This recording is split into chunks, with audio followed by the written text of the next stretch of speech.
Can't hear nothing. We good with the sound? The sound good. I wonder if you can hear.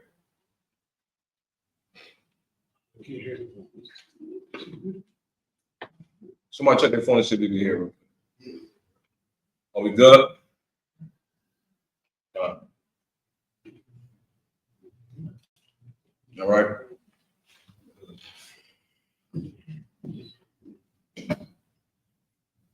All right, so today is biblical discussions, that have been going around. Maybe I want to know if Brother Elias in here. If you do want to join, and talk directly, click the link at the top, the StreamYard link. We'll post it in the text. It's at the top. It's pinned to the top. Shalom, shalom. Wait for people to get in. So if you want to come with questions or whatever, then click the link. Let me send this out.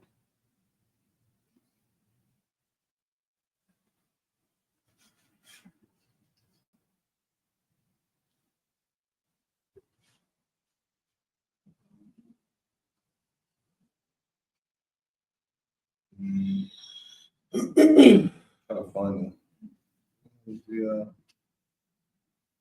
One second. Bear with me.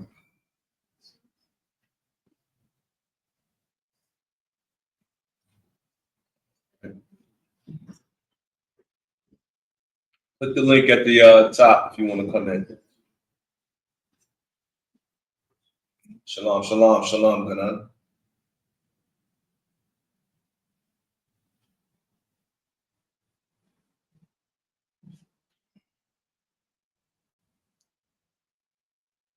Yeah, I'll be out. If you can, send a link to my phone really quick so I can just send it directly.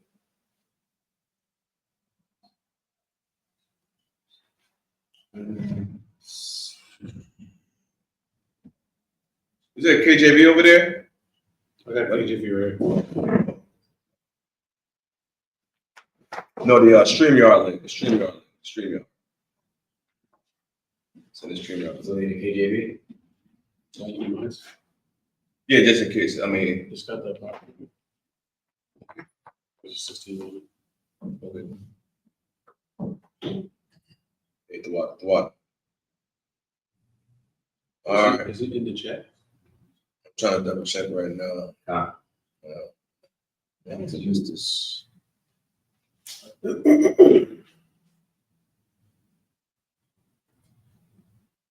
All right, shalom. So while we wait, post your. I think he's coming in now, if possible. Let's see, that's right.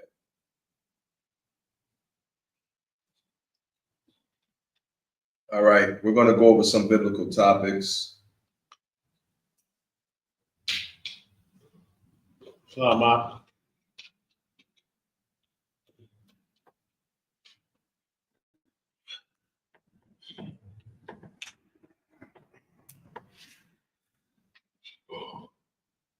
All right, let's start.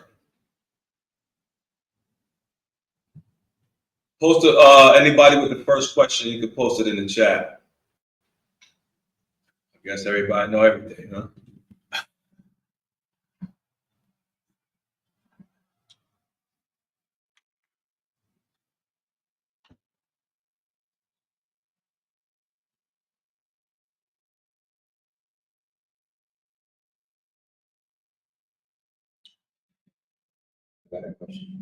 Got a question? All right, come up a little closer. It's right there. Yeah, y'all got to bring that in.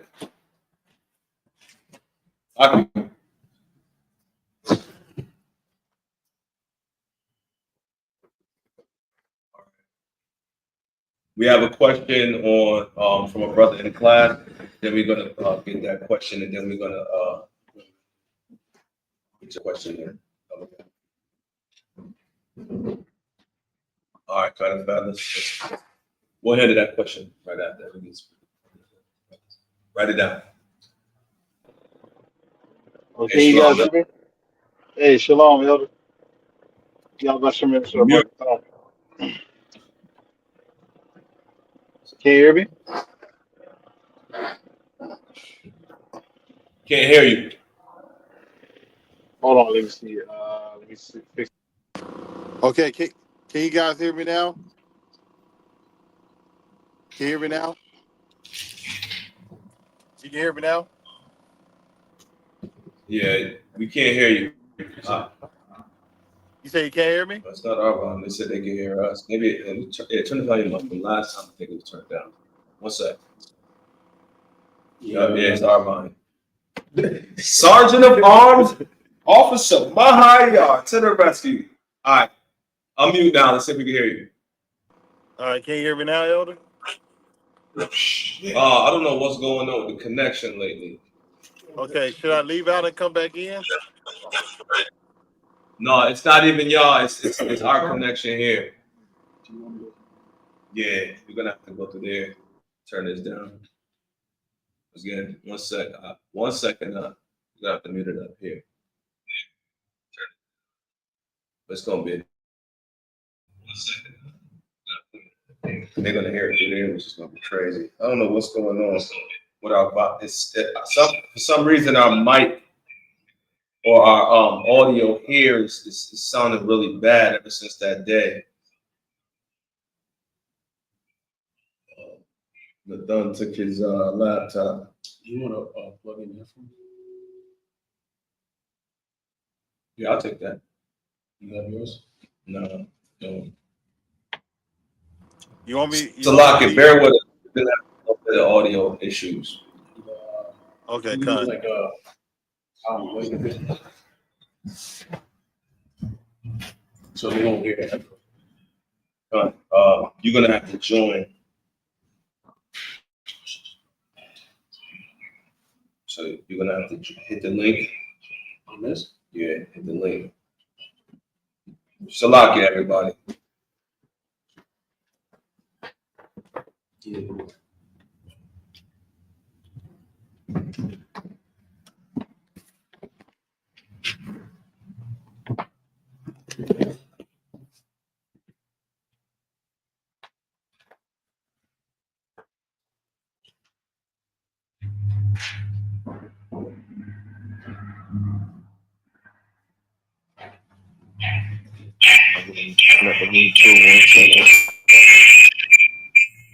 One second. 1 second. Yeah, that's a lot better. Lot better. 1 sec. I'm going to have him call me. All right.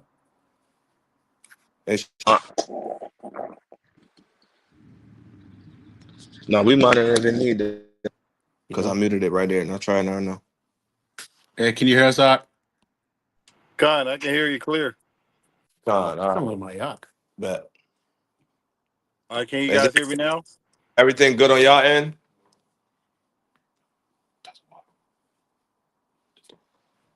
Everything good on y'all end? I just want to, before we proceed. All right, bet.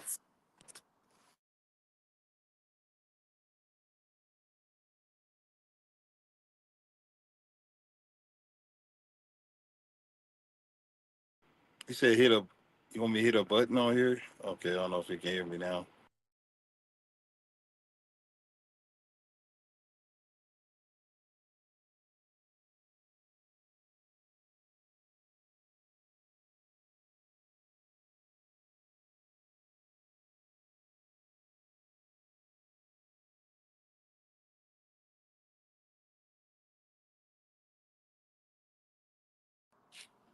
Hold on.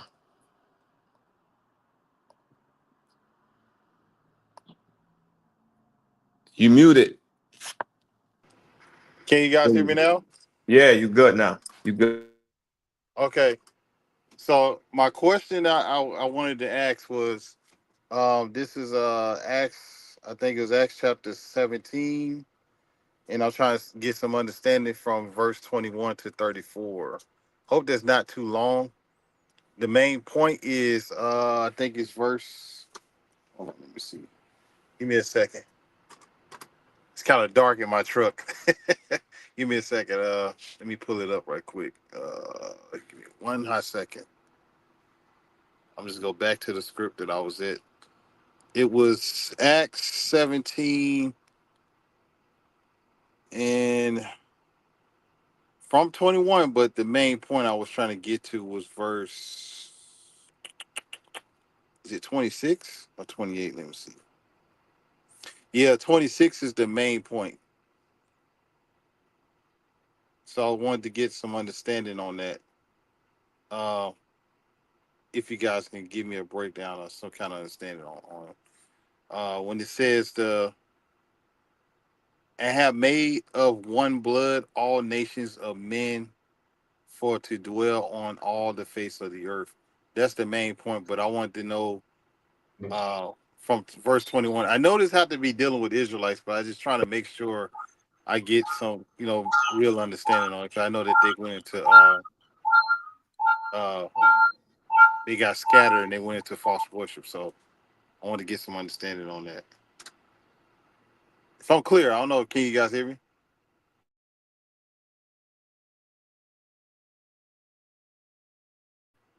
Were you guys able to hear me? Because I don't know. I can't even hear you.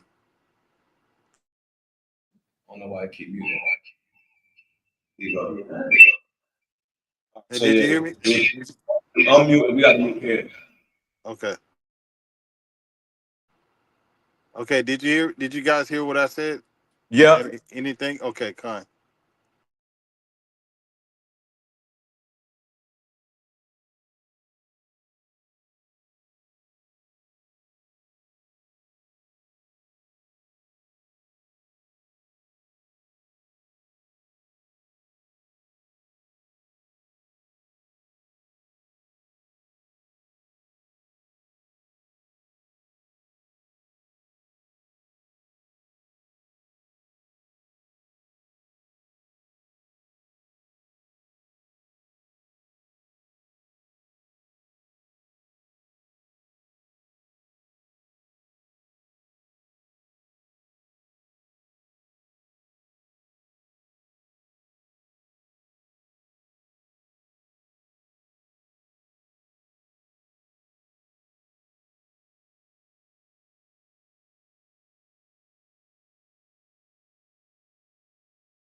It's getting annoying.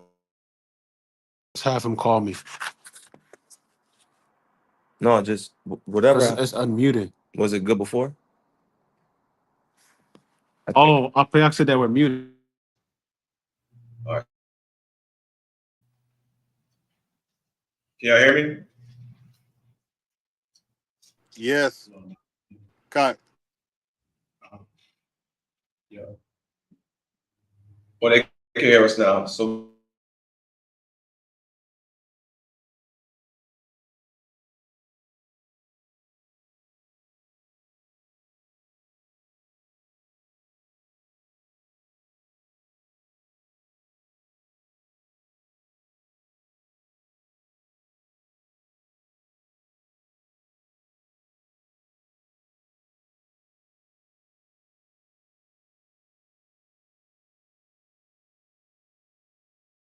They can hear us now. all right.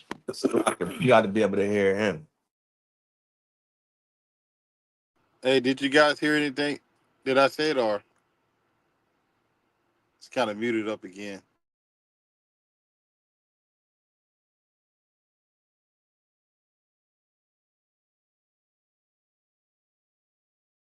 Elias muted. Okay, can you guys hear me now? Yeah, you got Yeah. to just stay unmuted. It's not Clubhouse. Oh, I get used to that, man. Did you hear anything I said earlier though? I mean, I know I brought out Acts chapter 20, Acts chapter 17. Can you guys hear me now?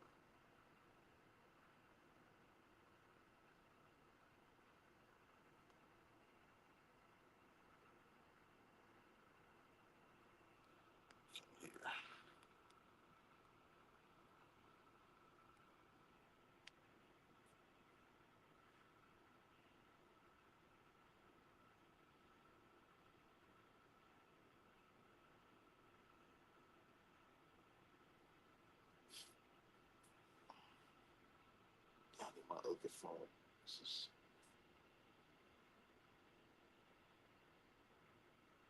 because they are citizens belong. No, you got to.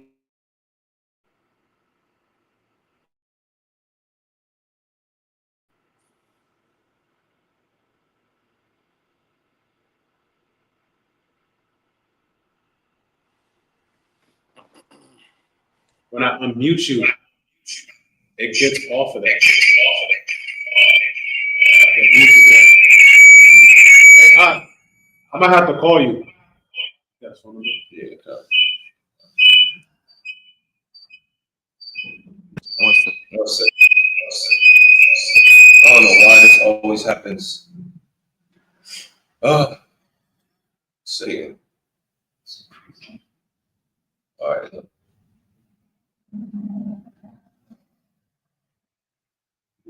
288. Ooh.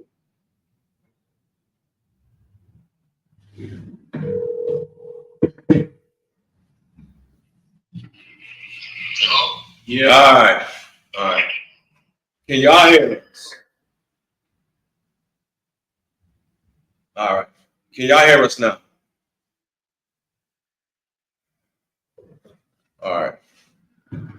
Hopefully we can get through this, right? Acts 17 verses 21. All right, cool. Acts 17 verses 21. Start from reading. Start reading for time. This is Acts chapter 17, verse 21. For all the Athenians and strangers which were there spent their time in nothing else but either to tell or to hear some new things. So Athenians, like I said before, does not denote an ethnicity. The suffix "an" means pertaining to, normally a particular place. American, Philippian, Galatian, Corinthian, Athenian. It doesn't mean that that person is of a certain stock of people. But if you're born in a particular land, you're a citizen of that land, you pertain to that land via citizenship. Right, Roman. Right? You pertain to Rome via citizenship. So this doesn't even say Edomites, Moabites. It doesn't say that. Right? So what they like to do is say, oh, these Athens, they were Greeks. Well, they were Greeks, but they were Israelite foreigners who believed in other gods. Now, if you're an Israelite foreigner because you were estranged from the customs, estranged from the beliefs, because your fathers and your mothers started to commit idolatry, did they open up Genesis and go to the synagogue and read? Did they go to the temple and say, in the beginning, God created the heavens? No, they did not. So they were unlearned of the Most High God of Israel. These were pagans. Okay, go ahead. Verse 22.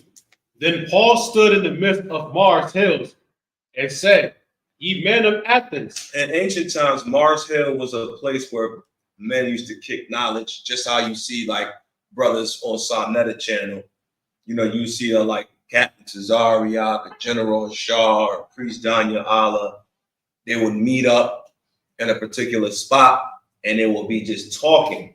Brothers kicking philosophy, brothers kicking history. That's what Mars Hill was, right? It was like a debate corner, right? Go ahead. Ye men of Athens, I perceive that in all things ye are too superstitious. See, I perceive that in all things ye are too superstitious. Why? Because they were pagans. So these are Israelites who are pagans. So what is Paul about to do? He's about to seize the opportunity to teach them about the creation of Adam, where they come from. He's not all people of the world. He's teaching Israelites, no, your God said in the beginning, God created the heavens and the earth. Then he took a man, Adam, from the dust of the ground, and we all come from him. Don't we do that to Israelites today? If there were atheist Israelites, we will walk up to them and say, listen, brother, our God, he created you. He created all things, right? He even created the heathen. I would say that. He created all nations. Does this have anything to do with salvation for all nations? No. He's teaching them what God they fell from. Right? Go ahead. Ye men of Athens, Mm-hmm. I perceive that in all things ye are too superstitious. Mm-hmm. For as I passed by and beheld your devotions, I found an altar with this inscription, to the unknown God, whom therefore ye ignorantly worship. See, you ignorantly worship. You there, Eliah?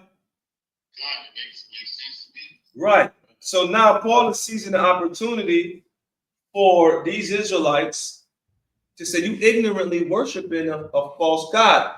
And when you go into ancient history, the unknown God wasn't just a God that said, we don't know. No, the unknown God, as I keep telling y'all, is the hidden God, which is the God of hidden knowledge. And this time, Osiris. They were Saturnians. They were worshiping Saturn. What does Saturn mean? Hidden, unknown, mystery. So when it says the unknown God, that's what they were worshiping. Okay? You can do whatever. You can say whatever. You could believe whatever. That was philosophy. So under those parameters of worshiping the unknown God, That's why Salakia. That's why it says he passed by basically, and he's seen the devotion of these men to the altar. right? Okay. It was an altar to the unknown God. The unknown God in every paradigm was Saturnian worship. When the Bible says Adam and Eve, what they hid themselves to get particular knowledge, that's what the cult means, hidden, right? The unknown. Okay, so they're trying to. Paul is about to get ready to teach. You worshiping this? No, you guys ignorantly worship that. Go ahead. Verse 24. God that made the whole world and all things. Who? God that made the whole world. Salakia. God that made the world and all things therein, seeing that he is Lord of heaven and earth. See, he's teaching them. Go back to Genesis 1. Go to Genesis 1:1. He's teaching Israelites worshiping the unknown God ignorantly. Go ahead. This is Genesis chapter 1, verse 1. In the beginning, God created the heaven and the earth. And the earth was without form and void, and darkness, and was the face of the deep. What God is this? Yahweh. Yahweh created the powers, right? That created everything we see through Christ. So he's teaching Israelites, this is the Lord God of heaven, who you should be worshiping, the one I'm teaching you, right? He created all things. And like I said, even if an Edomite walked up on me, a Moabite, a Hamite walked up on me, if they had an Ankh on, starting to talk some gibberish about Ankh and, about what ISIS, Ra, and El, like they like to say, Israel, I'm going to say, man, what you're speaking is ignorance. The true and living God is the Most High God, Yahweh, that created the heavens and the earth. If an Edomite came and said, there is no God, I'm going to say, yes, there is. His name is Yahweh, who created the heavens and the earth. You can't appear before that name. Right? So that's the God of Israel. So Paul was teaching the God of Israel to Israelites who were worshiping the unknown God, gods of the other nations, right? Ignorantly. Go ahead. Back to Acts 17. This is Acts chapter 17, verse 24. God that made the world and all things therein, seeing that he is Lord of heaven and earth, dwelleth not in temples made with hands. So he's saying, listen, the God you worship in here, that y'all believe is dwelling in his temple, he don't dwell in a temple made with hands. Because they didn't know the Most High God. Paul is teaching them and teaching them to come out of their ignorance. Isn't that the responsibility of what we got to do to our people celebrating Christmas? Teaching our kids Santa came. Remember when those priests said what the Bell and the Dragon? I brought this out a couple times. Remember when the priests they said that the Bell, the people would offer food in the temple, and then the people would leave and believe the next morning because the food was gone that Bell ate the food, but it was an image. But the priests were doing what? Overnight, they went through a little hidden door and they would come eat the food, right? Then it was like, this don't mean that nigga's real. You believe this statue is waking up, eating y'all food overnight? What's that sound like? What did Daniel do? He put some sand down on the ground. The people can. He said, I'm gonna prove to y'all niggas that y'all Babylonians that this shit ain't real. So the next morning, after they put the food out, they said, look, see, we told you, Daniel, our food is gone. He said, wait, hold on. Hit the light. Look at their feet. Look at the priest's feet who came and ate the food last night. Look at them in the middle of the dark, right? Well, who does that today? Don't our people say, shh, quiet. Don't wake up Johnny. And then they go eat a damn sugar cookie and drink some milk, got the damn milk on the top lip. And then the next morning, like, wow, thanks, Santa. Then they go, look, he came last night. They got a big ass bite mark with your big black lips like this. Yeah, we're going to tell Tyrone Santa did it. There's no difference. Well, you got to bring your people back out from those vain philosophies and traditions of men and false gods. And you got to look, man, Santa's not real. This is what Paul is doing to Israelites under Greek understanding, Hellenized. Right? Go ahead. Verse 24 again. This is Acts chapter 17, verse 24. God that made the world and all things therein, seeing that he is Lord of heaven and earth, dwelleth not in temples made with hands. Right. Neither is worship. Neither does he climb down a chimney and eat sugar cookies and give race cars to kids and iPhones. Go ahead. Neither is worship with man's hands, as though he needed anything, seeing he giveth to all life and breath. See, he giveth to all life and breath. That's true. Go ahead. And all things. Verse 26. And hath made of one blood all nations. See, he's teaching you. He made one blood. What does Adam mean? Adam. So the which is first, Da, which is door, Ma, which represents waters. Adam really means first blood.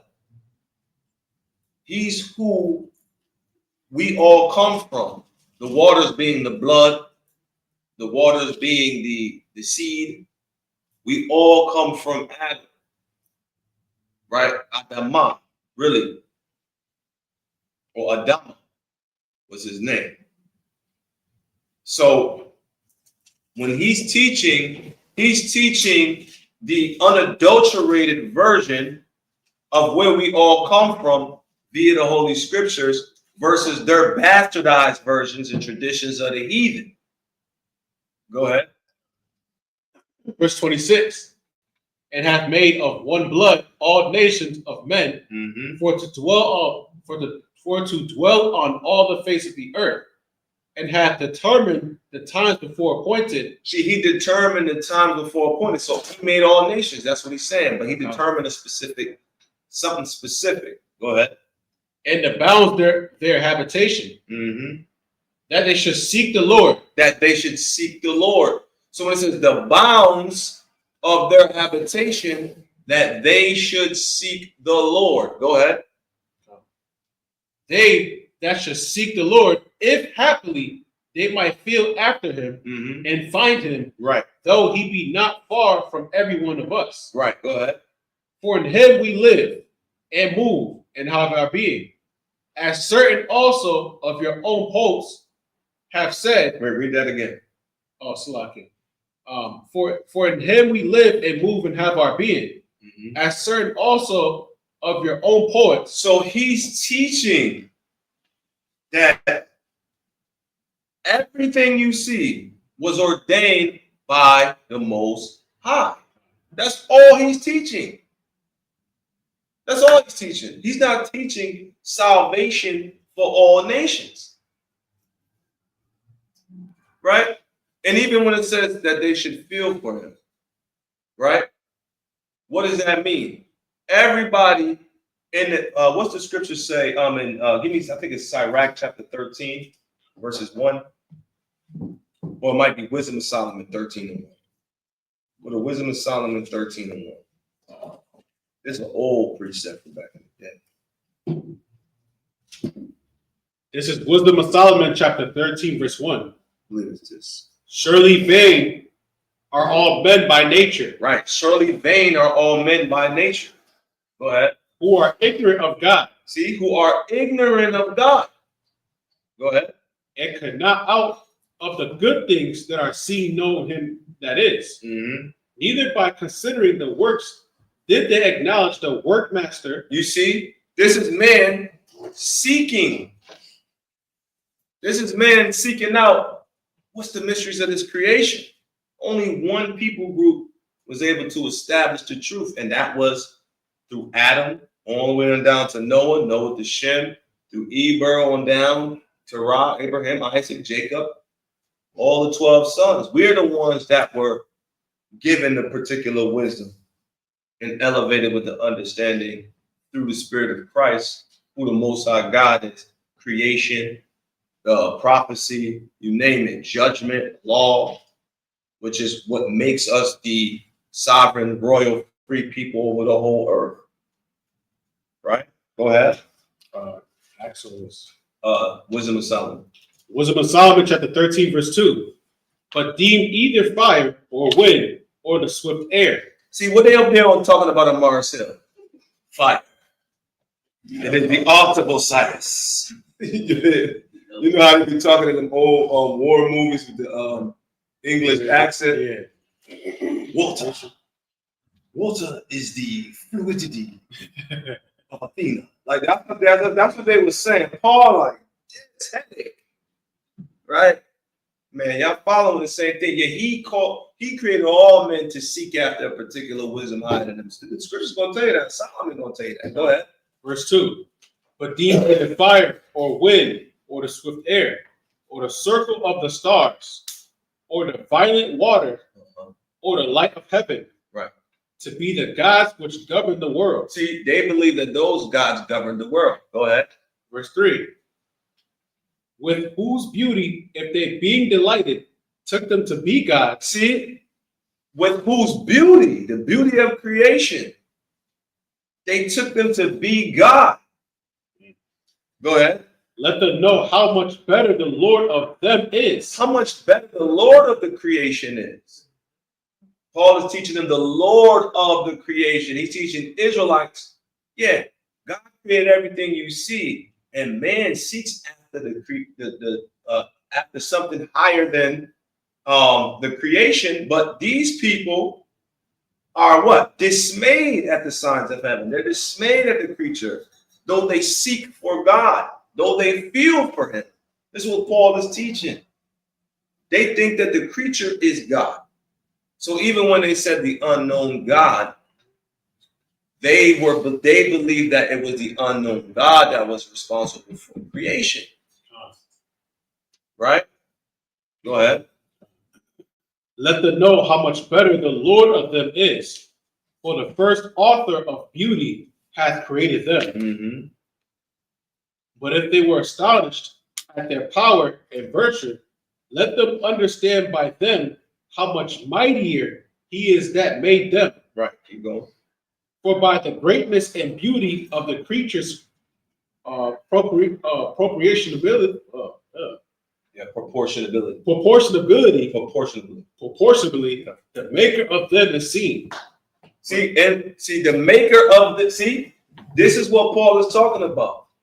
How they are proportioned in order. The education of the creature, the Most High is seen. Even to the heathen. But they don't understand who created those. You can use Romans, right? Romans 1. Yeah. They worship the creature. He was basically. Right, you want to read that? Romans 1. Okay, yeah, that's Romans 1:25. You know that who turned the truth of God into a lie. Right? They worship the creature rather than the creator. Right. Yeah. You got that? Yeah. Loud and clear. This is the book of Romans, chapter 1, verse 25. Who changed the truth of God into a lie. Right. And worshiped and served the creature more than the creator. You see that? And this is even for Israelites and even for the circumcision who began to worship and put the temple before the Most High. Begin to put certain things before the Most High. Turn the truth of God into a lie. Right? They forgot who created these things. He don't dwell in the temple. Right? Go ahead. This is Wisdom of Solomon, chapter 13, verse 6. Uh-huh. But yet for this, they are the less to be blamed. For they are the less to be blamed. Go ahead. For they preadventured error, seeking God. See, they seeking God. This is what Paul is talking about. You can't help yourself but to feel for God through his creation because it's such a beautiful creation, yet they're delusional about the creation. They seek after God through God's creation. But it's not a romanticized, come all nations, because he has designed thee to seek after him. Like, that's not what he's talking about. Right. Yeah, that's the issue. They're amazed by the creation. Right. You know what's so crazy? Edomites have seen greater portions of the Most High's creation than I have, being one of the descendants from the chosen. Ain't that crazy? They in G5 planes right now, looking at a sunset somewhere in or a sunrise somewhere in Japan, somewhere, China. Looking down on Earth, somewhere in an island that we never seen before in clear water. Dolphins. Was jumping out the water. How about that? Right? But they have also tried to define creation, seeking after the power over it, but failing to understand it. Right? Go ahead. Verse 6. This is Wisdom of Solomon, chapter 13, verse 6. Uh-huh. But yet, for this they are the less to be blamed. Right. For they preadventure error, seeking God and desirous to find him. She desires to find him. Go ahead. For being conversant in his works, they search him diligently. See, being conversant. That's right. Being conversant in what? In his works. See, the Most High is what does converse mean? Speaks. He has influences through his creation. There's science in his creation. The so-called white man, believe it or not, knows a lot about the Most High's creation. He's trying to crack the DNA code and the intellect of the Most High, because he knows. Why you think when they created COVID, they called it the God particle? Because they studied DNA and how it has an intellect, the helix code, and things of that nature. He's trying to crack the code, which he can't, but he's destroying himself off the planet. You can't crack that code, man. You stumbling at his power. You don't know his power in errors in the scriptures. Right? Go ahead. Don't do that. They seek him diligently and believe their sight, because the things are beautiful that are seen. You see that? The things are beautiful that are seen. Go ahead. Howbeit neither are they to be pardoned. For if they were able to know so much that they could aim at the world, how did they not sooner find out the Lord thereof? See that? They couldn't be pardoned. One, they didn't desire it with a pure heart. That's why they couldn't find the Most High. Right? Because they even sought after what is the so-called white man doing now? There was a video in like 2012 my cousin sent me, my cousin Josh, right? And we always send videos back and forth. There was like a purple light, almost, I don't know if it was like a supernova or something in space. And a so-called scientist, they was asking like on CNN or something. It was like, so what is that? He was like, what you're seeing here is a gamma ray. My cousin was like, nigga, you don't know what that is. That's Christ probably coming back. Like, you don't even know what's going on. But he's telling the world it's a gamma ray that crossed probably approximately 2 light beams of years ago. You know what I'm saying? Nigga, you don't know what that is.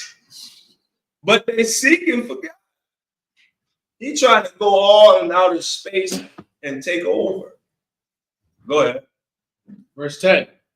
But miserable are they, and in dead things is their hope. Go ahead. Who called them gods, which are the works of man's hands.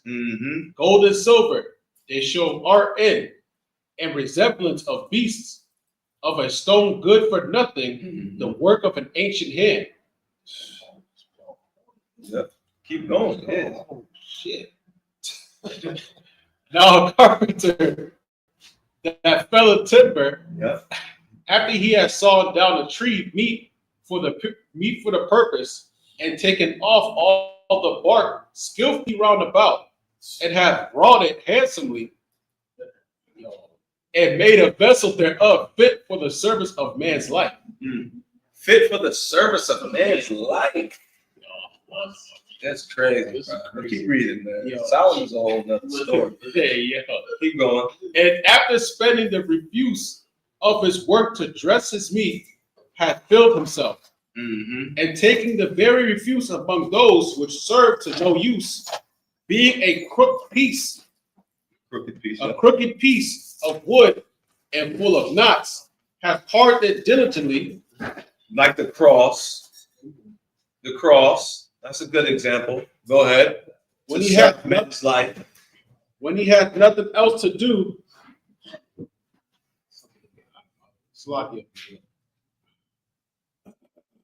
When he had nothing else to do, and formed it by the skill of his understanding, and fashioned it.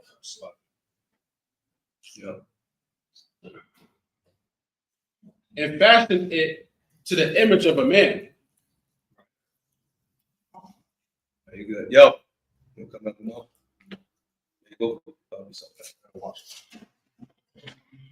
Hop into it.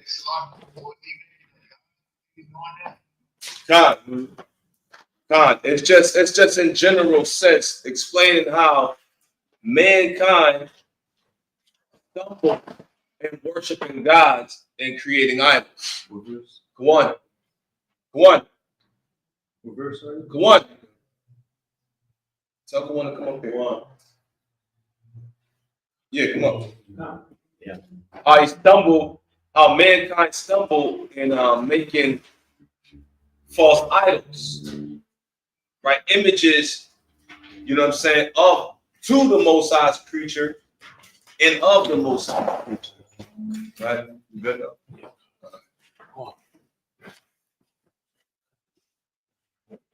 Right, go ahead. I'm gonna read verse 13 again. And taking the very among those which serve to no use, being a crooked piece of wood and full of knots, hath carved it diligently, when he had nothing else to do, and formed it by the skill of his understanding, and fashioned it to the image of a man, right, or made it like some vile beast, laying it over with vermilion and with paint coloring it red, and covering every spot therein. Verse 15. And when he hath made a convenient root for it, set it in the wall, and made it fast with iron. For he provided for that it might not fall, knowing that it was unable to help itself, for it is an image and had need of help. All right, so let's go to y'all get the point, but let's go to Acts chapter 17.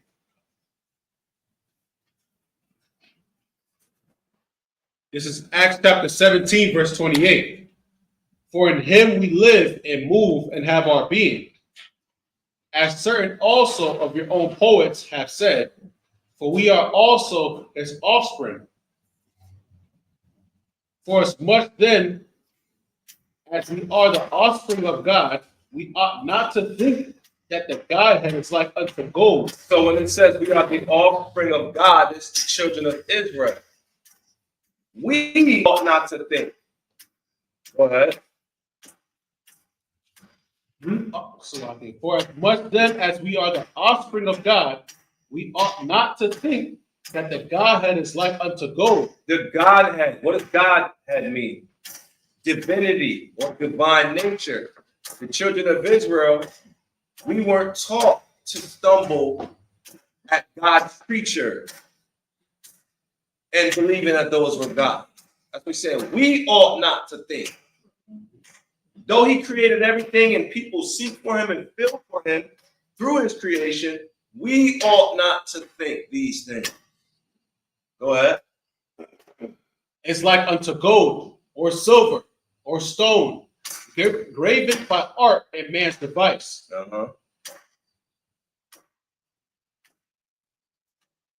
Verse 30. So is that like because creating stuff for like art, is that considered the same, or is that you have to have the intent to Created stuff for the purpose of art. Yeah. The Bible, give me Exodus. So the question is, that's just a scoffer. First and foremost, we don't think Sabbath is Friday night to Saturday night. We follow the lunar Sabbath. And that's how the Bible teaches it. So you done check it? No, she's talking about Eliab. The lunar Sabbath is what we follow, which falls on Monday night this month to Tuesday night. Give me Exodus chapter 20, verses 4, graven images. But Exodus? Yeah. Okay. 20. This is the book of Exodus, chapter 20, and verse 4. Thou shalt not make unto thee any graven image. See, thou shalt not make any graven image. Now, you know, brothers wear the shields, brothers wear earrings. Look at, I got on a chain that was graven, lying on it, right? Go ahead. Any graven image or any likeness of anything that is in heaven above. So don't make any likeness of anything that's in heaven above. What did the Most High tell Moses to make shortly after this? The Ark of the Covenant with the two cherubims. Is that an image of angels in heaven? Was the Most High contradicting itself? No. No. Why? Because this is the law. Go ahead. Or that is in the earth beneath. Uh-huh. or that is in the water under the earth. Go ahead. Thou shalt not bow down thyself to Thou them. shalt not what? Thou shalt not bow down thyself to them, Thou shalt not bow down thyself to them. Go ahead. nor serve them. Nor serve them. Remember, the scripture said in Wisdom of Solomon 13 that there was an image served for the purpose of man. Meaning they were worshiping these images, symbols, and things of that nature. Even if they have particular meaning, these heathen, they're confounded by them, dismayed by them. Right? And then they're moved to do what? Worship them. Right? Go ahead. For I, the Lord thy God, am a jealous God, visiting the iniquity of the fathers upon the children, unto the third and fourth generation of them that hate me. So there were obviously things that were graven, but we were not supposed to be moved to worship them. You get what I'm saying? Go ahead. So like that, what I'm envisioning is like a trophy mount on the wall. Yeah, like a particular, God that they mount up and they worship it. Yeah. You know, we not supposed to be moved. And what are you doing? Remember, even Solomon, he had particular statues and images in the temple. You know what I'm saying? Or in his palace. But the point is, like, even in Sirach, Y'all gotta come up closer. even in Sirach, in multiple chapters, it tells you to look at the creation of the Lord. You know what I'm saying? When you want to know Him. I was talking to IR earlier this week, and I was just in awe because it tells you, like, in Sirach 43, it talks about how beautiful the rainbow is. And then the verse after that, it tells you that he voted with his hand and he bent it. Like, how did the Lord know to bend the rainbow for you to see its beauty? Yeah. You know what I'm saying? Like, that's how it's supposed to look at creation. Right. Not look at the rainbow and Be amazed by his intellect. Right. Behind it. Right. You know, the heathen. Give me Jeremiah 10. Now, his creation has meaning. And us as Israelites, we teach the meaning of what those purposes. There's so much knowledge in just the rainbow. There's so much knowledge in the shield. There's so much knowledge in the stars. Right? Go ahead. This is Jeremiah chapter 10, verse 1. Hear ye the word which the Lord speaketh unto you, O house of Israel. See, this is what Israel was supposed to know, not Israelites in Athens worshiping unknown gods. Go ahead. Thus saith the Lord, learn not the way of the heathen, Right. and be not dismayed at the signs of heaven, for the heathen are dismayed at them. See, be not dismayed at the signs of heaven, for the heathen are dismayed at them. Meaning there are, give me Job 38:31, there are influences of the stars. There is influences of the sun. There is influences of the moon. There are influences of everything. Even Christ, he was breaking down knowledge with sowing seed into the earth. Seed dies. Then it rises into another glory. He was teaching the wisdom of the Most High's creation, being the original husband, teaching how we're supposed to cultivate this knowledge. He was using what? Parables. Right? Only Israelites can do that because we are the children of the prophets. We're seers. Go ahead. This is Job chapter 38, verse 31. Canst thou bind the sweet influences of Pleiades? Pleiades is a what? A constellation. So he said there's sweet influences of Pleiades. Meaning there is meaning in the stars. When Yahweh was born, what did they see? His star. The heathen that get dismayed at that and say, like in New Year's Eve, the Sirius star has appeared. It's a new year. 3, 2, 1. Worshiping who? Sirius, Osiris, you name it. That's where that comes from. But we don't get dismayed at that, like Acts 17, those Israelites that were needed to be taught that God created everything, all nations, etc., and all have sought through that knowledge, just like they were doing, sitting down, talking to heathen, talking to other Israelites about creation, right? Seeking the Most High and feeling for Him. But only Israelites could teach that knowledge, right? Go ahead. Or loose the bands of Orion. See, you can't loose the bands of Orion. Orion is a constellation. The Most High created that, and this particular understanding that comes with the Most High's creation and that proportion of His creation. And you can see when you ever look at night and you look up and you see the moon, the stars, and stuff, you be like, Most High is wonderful. You are seeing the beauty of the Most High's creation, but the Israelites, we know in the beginning God created. The heathen are dismayed at those things, following horoscopes and things of that nature, right? The Taurus, the bull, Molech. It's all intertwined to what the heathen were dismayed at. And this is what Israelites were doing in Acts chapter 17. Oh, go back to Acts 17 when we left off. This is Acts chapter 17, verse 30. And the times of this ignorance God winked at. But now, see, this is Israelites' ignorance, because they begin to fall to what? Idolatry. So God winked on y'all ignorance. Go ahead. but now commandeth all men everywhere to repent. So this is talking about Israelites who are where? Scattered. So even when it talks about Romans 5, when it talks about how in the hell was a Moabite? First and foremost, they couldn't hold on to the scrolls. How was a Moabite going to know anything about Adam and his transgression? They didn't believe that. Paul wasn't writing to Moabites about Adam. He was writing to Israelites who knew about Adam, Cain, Abel.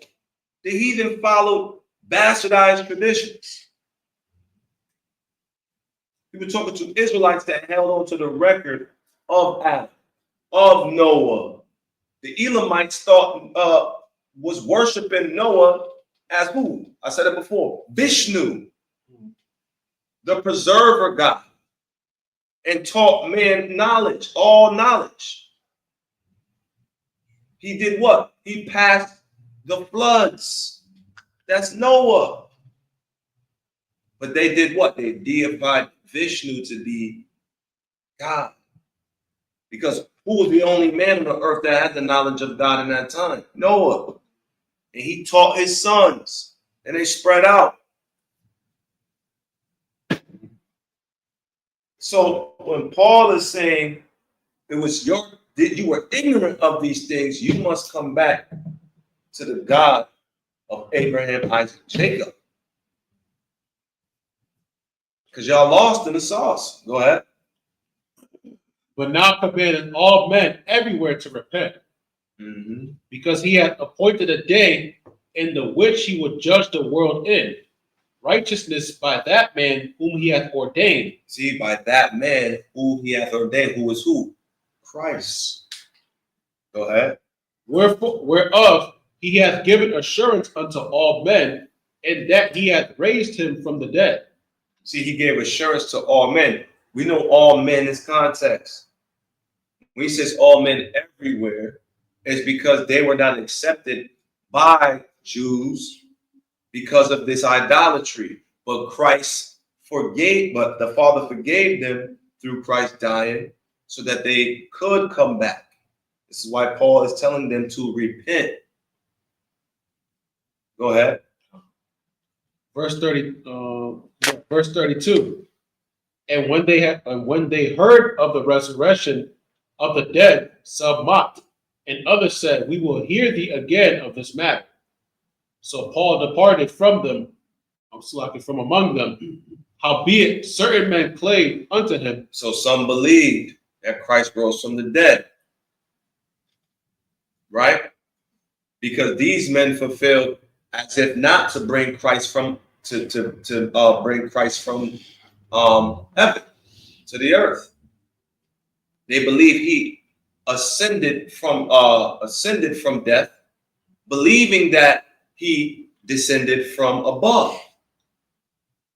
That was their faith. And if you believe in something like that, then you got strong faith that God rose him from the dead and he ascended into heaven.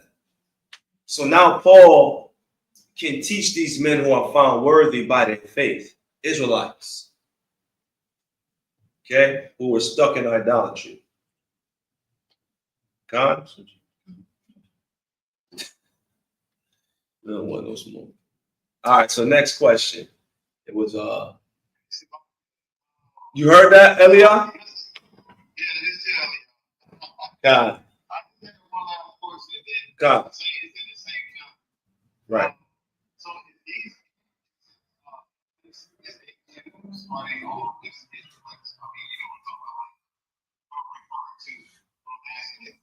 They're Israelites. They're Hellenized.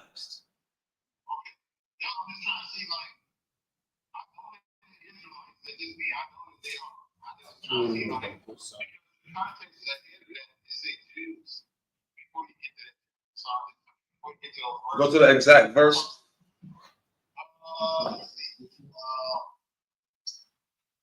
It's verses. I think it's like we're talking to the Jews and Thessalonica. yeah, right. And so like from 14 on down, or from 12 on down, but I know this is when he went to 13, yeah. He's talking about 13. But I know when he said Yeah, he's talking about Right. 13 because that's verse 26. Yeah. I can read it. Go ahead. This is the book of Acts, chapter 13, and verse 26.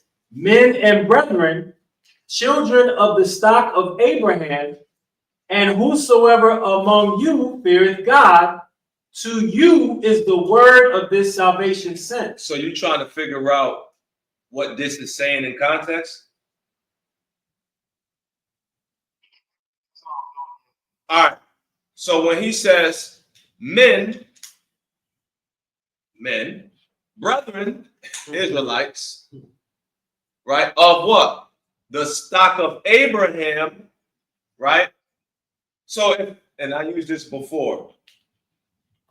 Whosoever among you, if you have a group of 3 nations in a basketball court, men, brethren, all you of the stock of Abraham, Abraham's children, and whosoever among you, I'm going to say that again, whosoever among you that feareth God. So if you are of the stock of Abraham amongst you, not y'all, whosoever among you that feareth God. The among you is emphasized to who? The men and brother and stock of Abraham. And whosoever among you that feareth God. You get it? God. So, God, unto you is the word of this salvation sent. Right? Because they like to juxtapose and the conjunction word. All he's doing is saying, whosoever amongst that stock of Abraham, the men and the brethren, that fear God. It's real simple. Can I? So like, Go ahead. if I may, just as an antithesis to what you're saying, can we read 46 and you break that down as well to show the argument that Christians go to? Yeah, 46. This is the book of Acts, chapter 13, and verse 46. Then Paul and Barnabas waxed bold and said, it was necessary that the word of God should first have been spoken to you. But seeing ye put it from you. Those are the Jews. Should have been first spoken to the Jews. Go ahead. and judge yourselves unworthy of everlasting life, Yeah. lo, we turn to the Gentiles. So what Paul is teaching here is Paul was trying to teach the circumcision. He was trying to teach the Jews to understand the purpose of Christ coming to die for the sins that were under the First Testament. So now by their faith, by the lack of faith, they're at fault, representing those branches that are broken in Romans, so that others could come in and believe. So now I got to go to the nations. Now I got to go to the foreigners, because y'all are the main people walking around here just because y'all circumcised. Y'all remember that movie Book of Clarence? Sure. Book of Clarence was circumcised. He was smoking weed, all that. Right? And these men are walking around like they're better than the uncircumcision. It's just not channeled to the Pharisees because they were the highest, they had the most influence of the time and represented Israel on a political level as well, the religious pieties of that time. The circumcision was like, them were Jews that was just chilling and thinking that they're better than the uncircumcision because they were circumcised. So it wasn't just the religious pieties that Paul was dealing with. These are Jews. Remember, this is Israelites from all different facets of life, but they're circumcised and they believe they're a seed of Abraham just simply off their circumcision. Some of them. Because some of them wasn't wholeheartedly, they might have not been, of course they weren't idolaters to a degree, but what was going on in the land at that time? That's why the Pharisees like, he hanging with sinners. Those were brothers who didn't really necessarily have no religious background. They was just people who kicked it. They didn't really care about going to the synagogue like that. Didn't really, compromised. So Paul, I'm going to go to the uncircumcision. I'm going to go to the foreigners, the quote unquote foreigners, because they're really more foreign, they're more relatable than y'all think concerning the gospel. Y'all, that's why Paul was saying, man, beware of them. There ain't nobody worse than the circumcision. Because they thought they were better than you because they were circumcised. They had it. They thought they had it all figured out. They thought they had they were in the covenant. Let alone in a broken relationship, in a broken covenant with the Most High because of their sins, because of their pride, because of the holier than thou spirit. Right? I'll tell you. See the chats look bugged out. All right, next question. Was it you good on that, Eliah? Yeah, we gotta get God, all praise, all praise.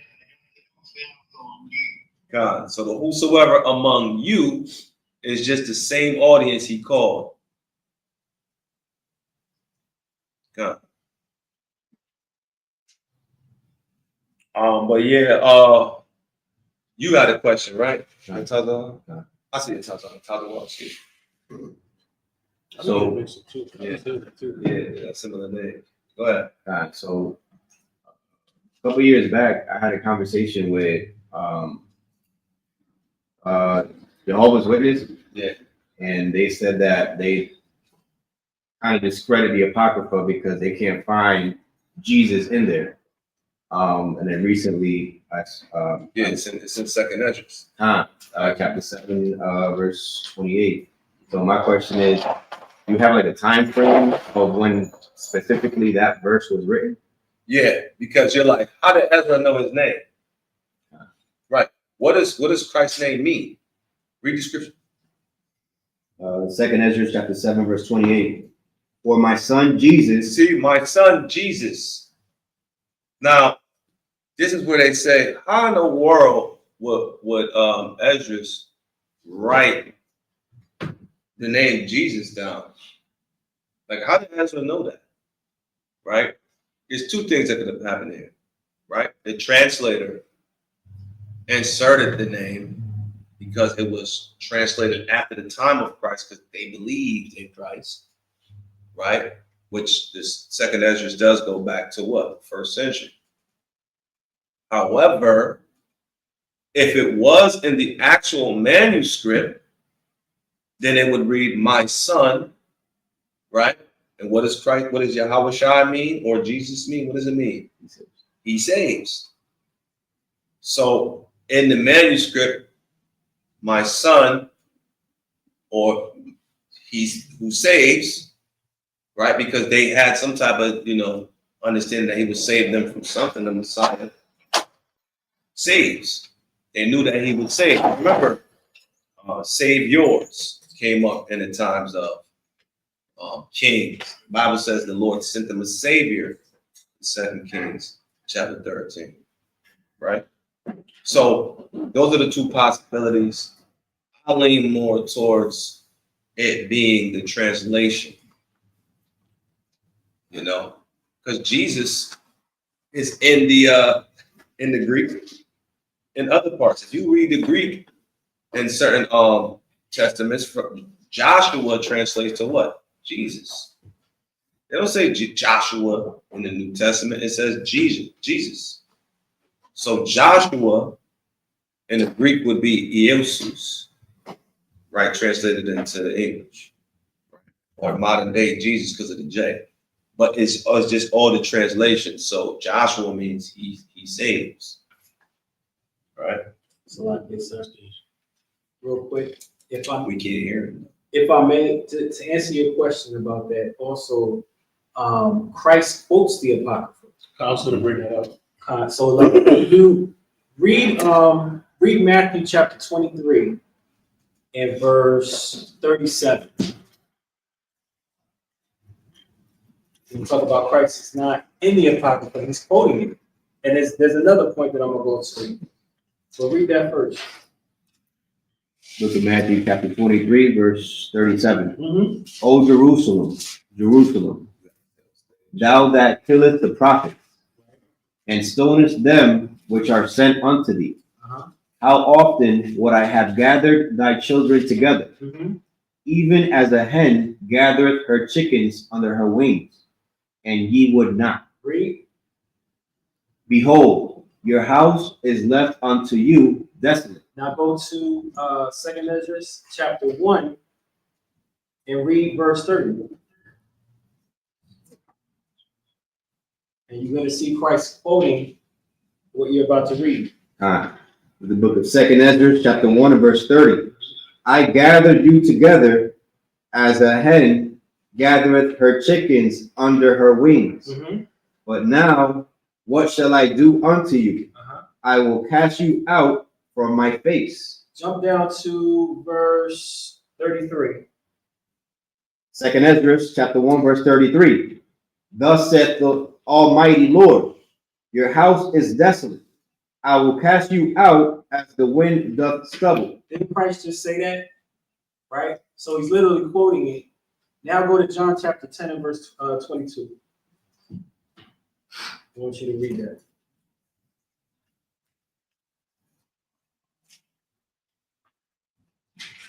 Look at what Christ did, right? You want to talk about Christ is not in the Apocrypha. Look at what Christ did in John chapter 10 and verse 22. Read that, Tazawar. Okay. This is the book of John, chapter 10, verse 22.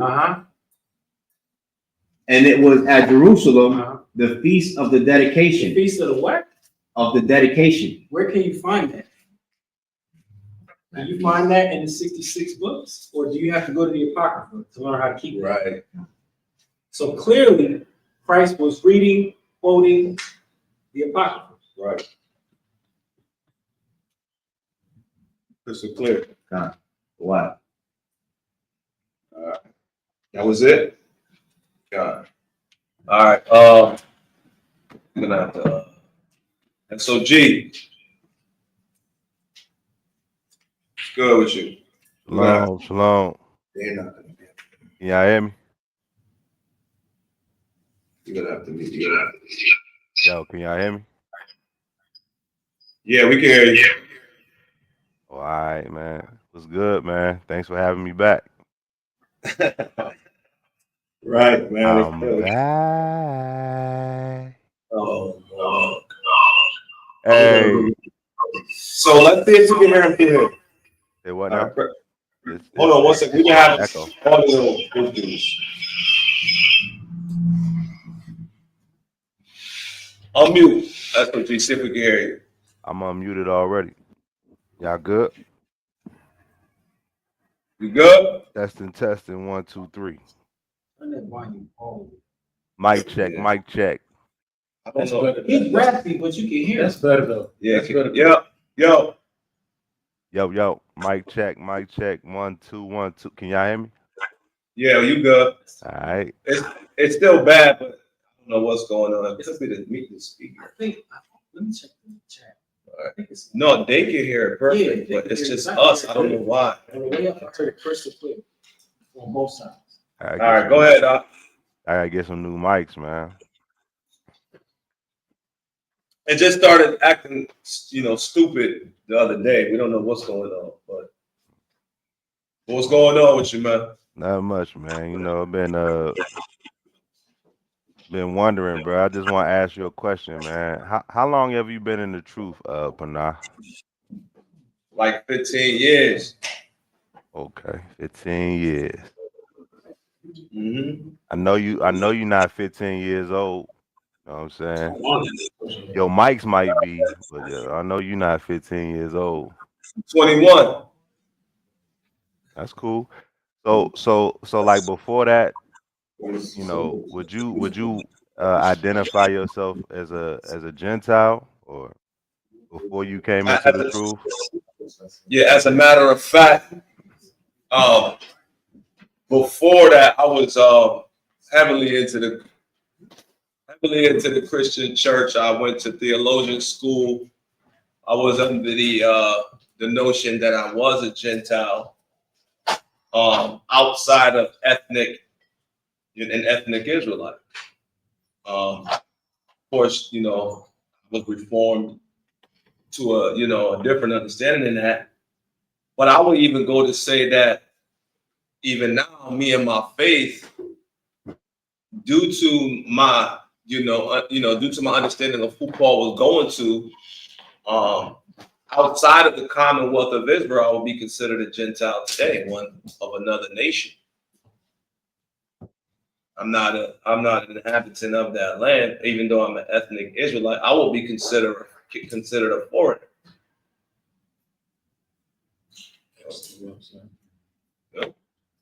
You know? Yeah. So yeah, man. I mean, I'm just I'm trying to figure out, but you're not a Gentile no more though, right? Because you're in the truth. You know who you are. I guess my other question is this: why would you say like Paul, right, or like one of the apostles? How come they never ever? Well, I don't know in the scriptures where he ever told the Gentiles that they're Israelites now. Like Well, why? I mean, you're dealing with first century. Let's go to real quick. Let me show you. Hold on, wait. You said you dealing Hold with on. first. Yeah. You're dealing with the first century. What? I mean, what that got to do with anything? I'm gonna show you. Go to I think it's in Roman, or if it's in Romans. Romans 9, verse 23. This is the book of Romans, chapter 9, and verse 23. Right. And that he might make known the riches of his glory on the vessels of mercy. So the vessels of mercies were Israelites that didn't deserve it because of their sins that kept them separated. Go ahead. Which he had afore prepared unto glory. Go ahead. Even us. Even us. Look what Paul about to say. Go ahead. Even us, whom he hath called, not of the Jews only, but also of the Gentiles. So why does Paul say even us? Wasn't Paul a Jew? He didn't have to say even us, not of the Jews only, but also of the Gentiles. Yeah, but I'm just saying though, why is he still calling? Because my understanding is, well, let me ask you this. If an Israelite call another Israelite a Gentile, is that derogatory? Not necessarily, no. But was Jew a nation?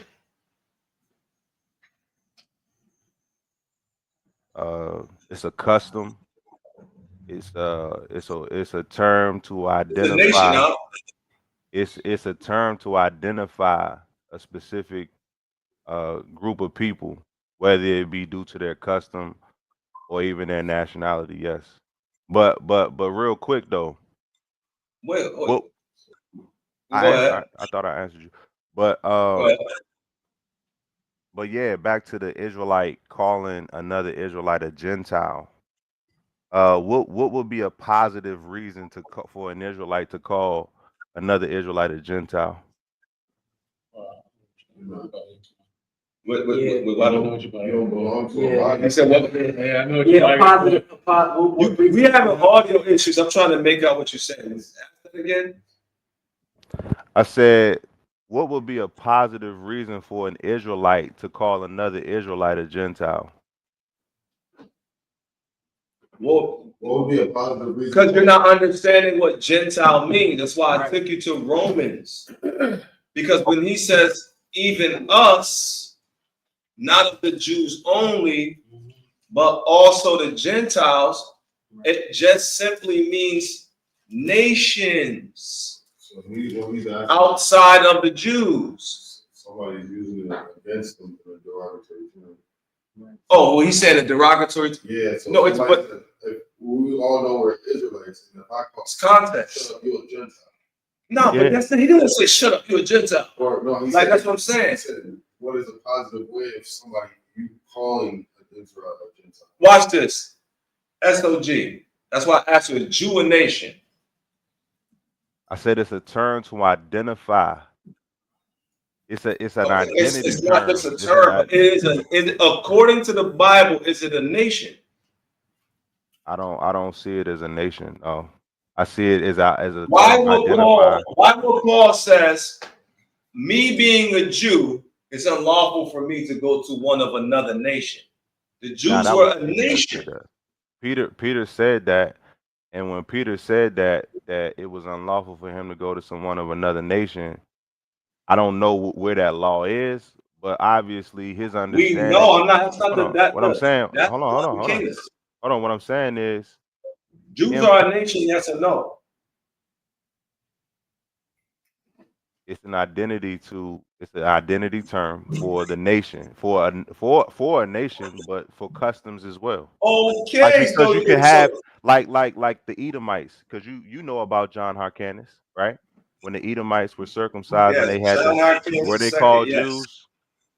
Yes, but didn't Christ say, I know the blasphemy of them who say they are Jews and are not? But I'm just saying though, brother, would you agree that I'm not lying when I say it's not a nation? I wouldn't say it's a nation, it's an identity marker. Like, you can have somebody who's not an Israelite that claims to be a Jew because they keep customs, right? SOG. Right? My whole point of why I'm asking you is I just want you to, do you believe, because I'm going to ask the next question. Do you believe the Jews are a nation?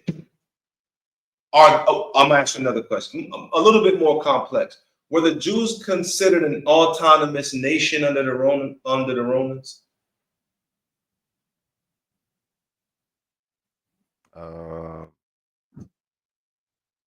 I don't know. I wouldn't. Off the top of my head, I don't know. I wouldn't say so. Okay, so they were an autonomous society, an autonomous nation. right? They were allowed to practice their ethnic beliefs. Yeah. They were a nation. So when Paul says, even us, not of the Jews only, but also of the Gentiles. Okay. Can you name me so wait, real hold on, quick. Can you name me? Hold on. Can you Okay, name me a list that we can see in the scriptures that denotes Gentile? Like, what umbrella? When Paul goes to and he writes his letters, can you give me a list of people that he went to that was under his list of Gentiles? That was under his list of Gentiles? Yeah. According to his epistles. Hold on, what you mean? Like a person that's a Gentile? Yeah. List a nation that Paul went to that was under his list of Gentiles. Oh When no, you wrote it's not a what? list. It's not a list of nations. It just says Gentiles. But to simplify it with You know me, where I'm going? I would say because you talked about it earlier. Peter, James, and John was sent. Peter, James, and John was sent to the circumcision, while Paul and Barnabas was sent to the uncircumcision. Yes, that's what I'm saying. Can you name me a nation that Paul went to by name that's listed in the Bible? He went to different regions, man, where there were a plethora of nations. I'm not asking that. Can So- you name? I'm just saying, no, Or name it doesn't. That's No, Yeah, you can. Hold on. Watch this. yeah, no, you SOG. can't. Watch this. Can Watch this. you do that? Yes, I The can. term Yes, Gentiles I is used. can. Can you name a nation? Go ahead. Hold on. SOG. Oh, you can't even. Oh, the camera. Somebody put this up. I want you to go put it right on the camera for the world. Oh, I see what you're saying. The word. Among. No, Galatians. I Oh, want there you go. Easy. Yeah. Right there. Put it right on the book. Galatians. See that right there? Boom. Favorite chapter. Did Paul go to the Galatians? Yeah, he went to the Galatians. Absolutely. Was Galatia a country?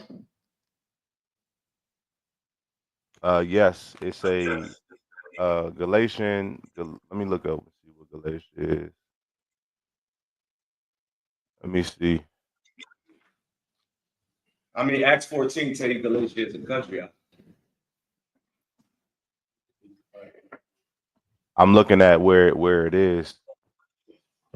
Did Paul go to Galatia? Yes or no?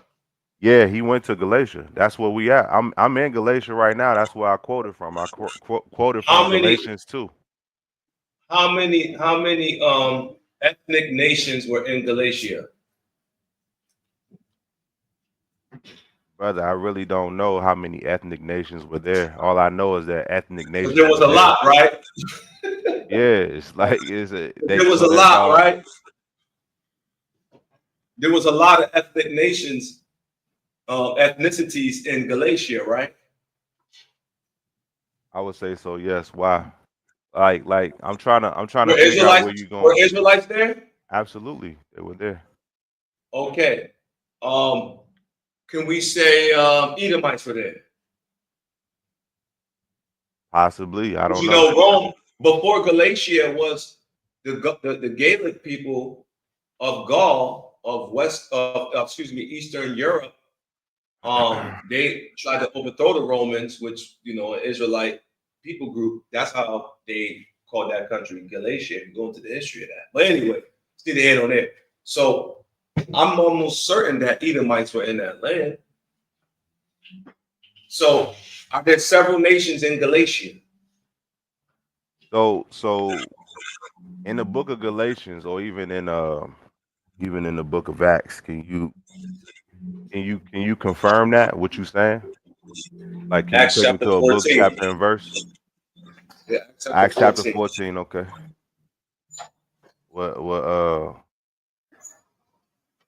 Acts chapter 14. What verse? Towards the end.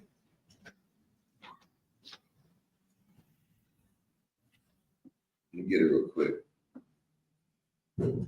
Oh, matter of fact, no, Acts 16 and 6.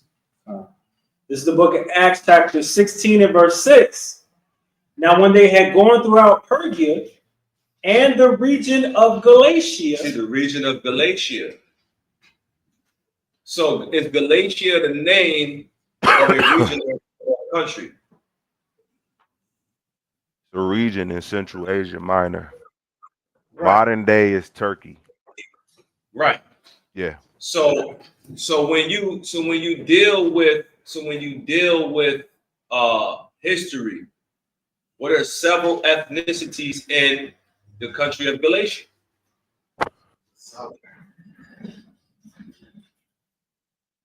Okay, brother. What I'm saying to you is No, I'm just Paul asking you a question. going to Galatians because I asked you a specific question earlier, right?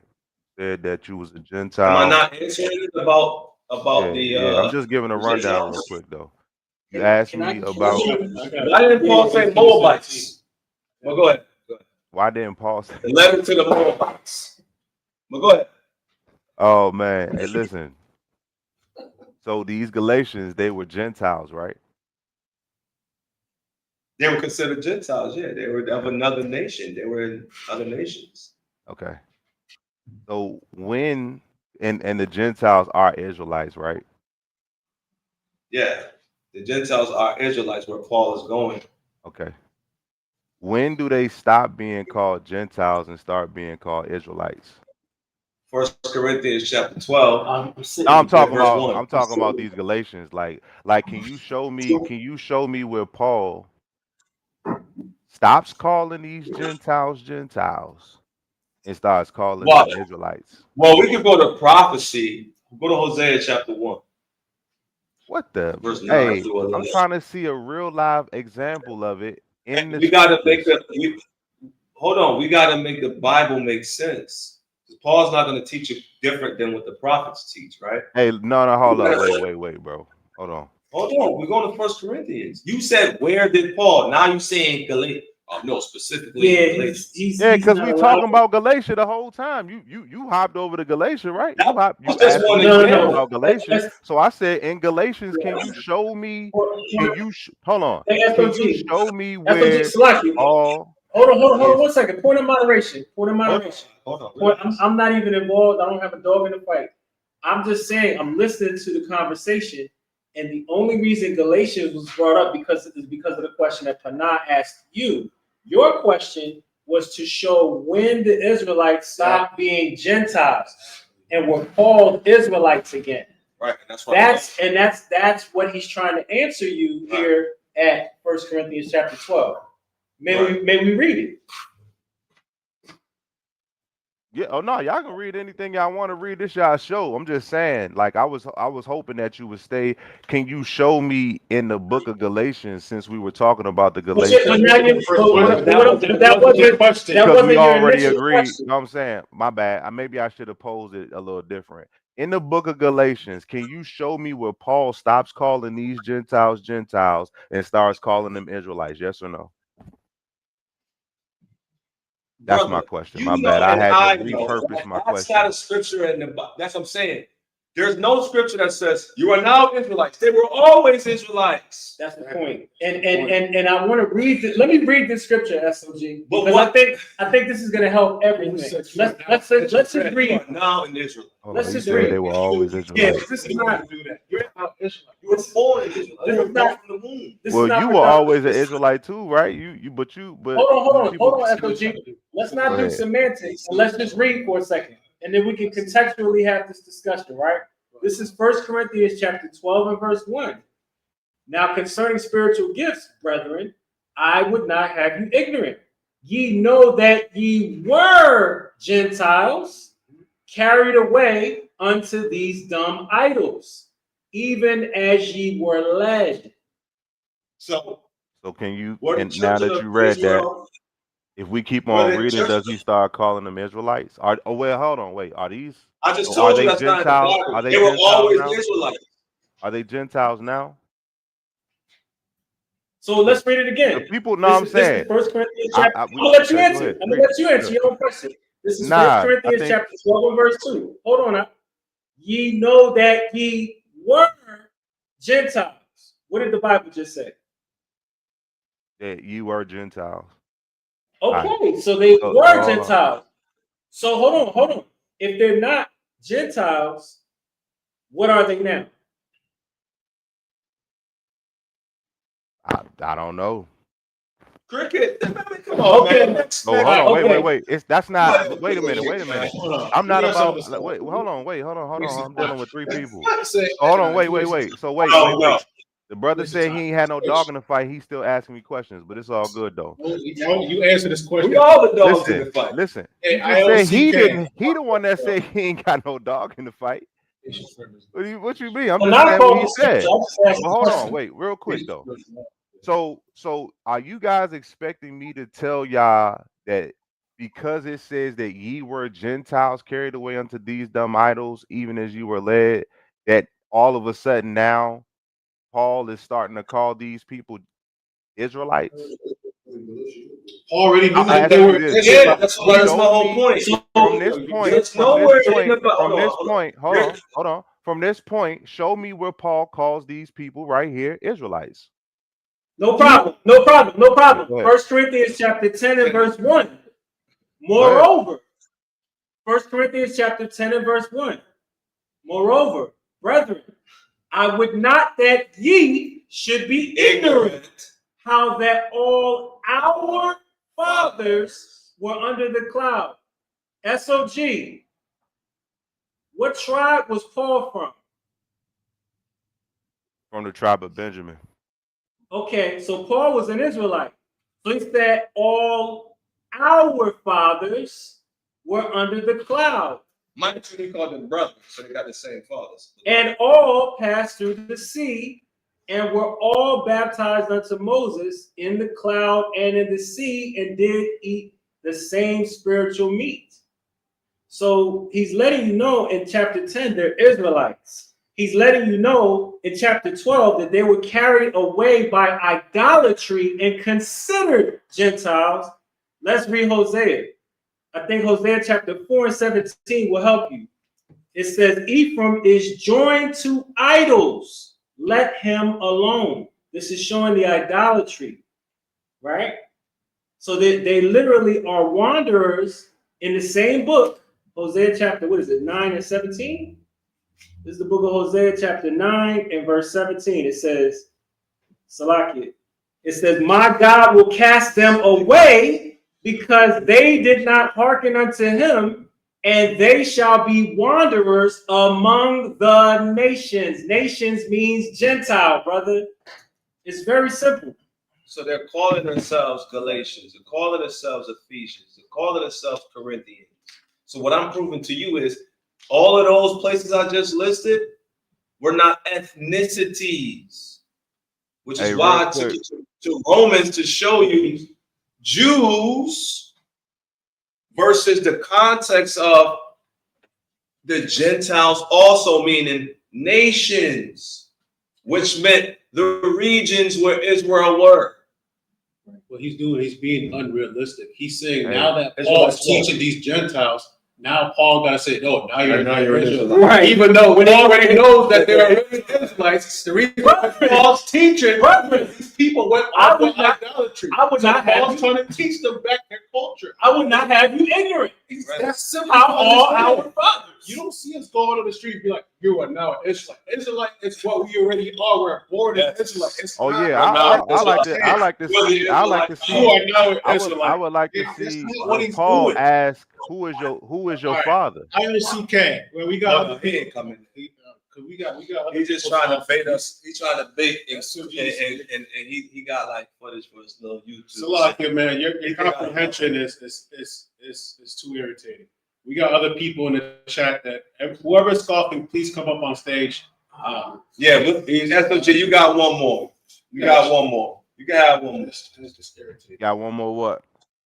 The mixed multitude. Oh Lord, come on, boy. Let's talk about the mixed multitude. Hold on. Go ahead. You said I got one more. One more what? What are you talking about? You said you have a question. You wanted to say something.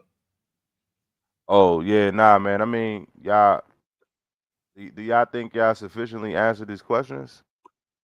Yes. Yes. You're So, No, do you think being hold on? unrealistic. That's what you're doing. Tell us Yo, hold what. on, Let me wait. answer the question. How am I being unrealistic, bro? I want Right? to know if you understand. I've seen multiple videos on Hebrew Israelites engagements with regular citizens that come by, bypassers, passerbys, asking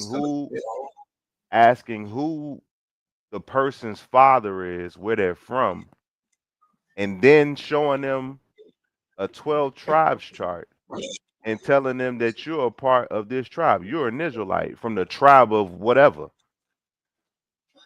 You a Israelite from the tribe of Paul, the reason Benjamin why Paul because was telling them, you a Haitian. You know what I'm saying? Like that's what. But it when was did the Haitian Paul? background. But when did Paul do that though? I'm telling you, Paul didn't say you are now anything because Brother, Paul he Already understood called they knew them. that were they're born He Israelites. called them Gentiles. Why was he calling them Yes, because Gentiles? they were in other regions. That's why he said, not of us Jews only, not even us, not of the Jews only, but also of the Gentiles. Where was Paul born? Where was Paul born? He was born in Rome, bro. No, he No, wasn't. no, he wasn't. I got to say, No, he wasn't. Nah, he wasn't. Watch this. Watch this. Where's Nah. Tarsus? Hey, Where's that's Tarsus? OG, brother. You Where's gotta. Tarsus? That's OG. Nah, brother. You gotta do. That's fine. That's fine. I got that. I got that. I don't mind. I don't Nah. mind. Watch this. Hey, listen. Hold Listen. on. I ain't got no problem getting nothing wrong, bro. I can be wrong. You right That's here. Hold on, brother. Hold on, brother. wrong. Hold on. I ain't got. SOG. Just watch this, brother. This is Acts chapter 21 and verse 39. It says, but Paul said, I am a man which am a Jew of Tarsus, in a city in Cilicia, a city of no mean city, and I beseech thee, suffer me to speak to the people. So where was Paul from, SOG? Hey, will you read that out again? No problem. This is the book of Acts, chapter 21 and verse 39. But Paul said, I am a man which am a Jew of Tarsus, a city in Sicilia, or Cilicia. Perfect. A citizen of no mean city, and I beseech thee, suffer me to speak unto the people. So where was Paul from? I'm from Tarsus. There you go. Good. There you go. Glad you learned. Now, according to the law, was Paul a homeborn Israelite,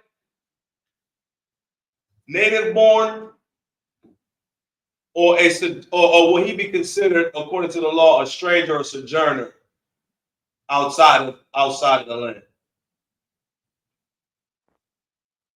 He's not a native born. So what will Paul be considered?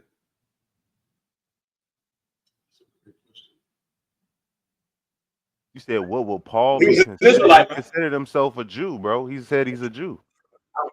Answer the question. No, according to the law of God that they follow, that Christians tell us not to keep. What if Paul was not a homeborn Israelite? According to the law, what was he considered? Wouldn't he be considered a stranger if he's not born in the land? Thank you. There you go. It's considered a Gentile. Hey, so hold on, wait. Oh, he ain't So get when is Paul called a stranger or a Gentile? According to the law, Paul would be a sojourner. He wants the law? Yeah, give him the law. All right, excellent. All right. Bro, y'all not giving y'all not showing no examples, bro. We can do it. I'm showing you something. Y'all not showing no examples. When Just is Paul listen. called a Gentile or But a I'm stranger? showing you, FOG. I already know.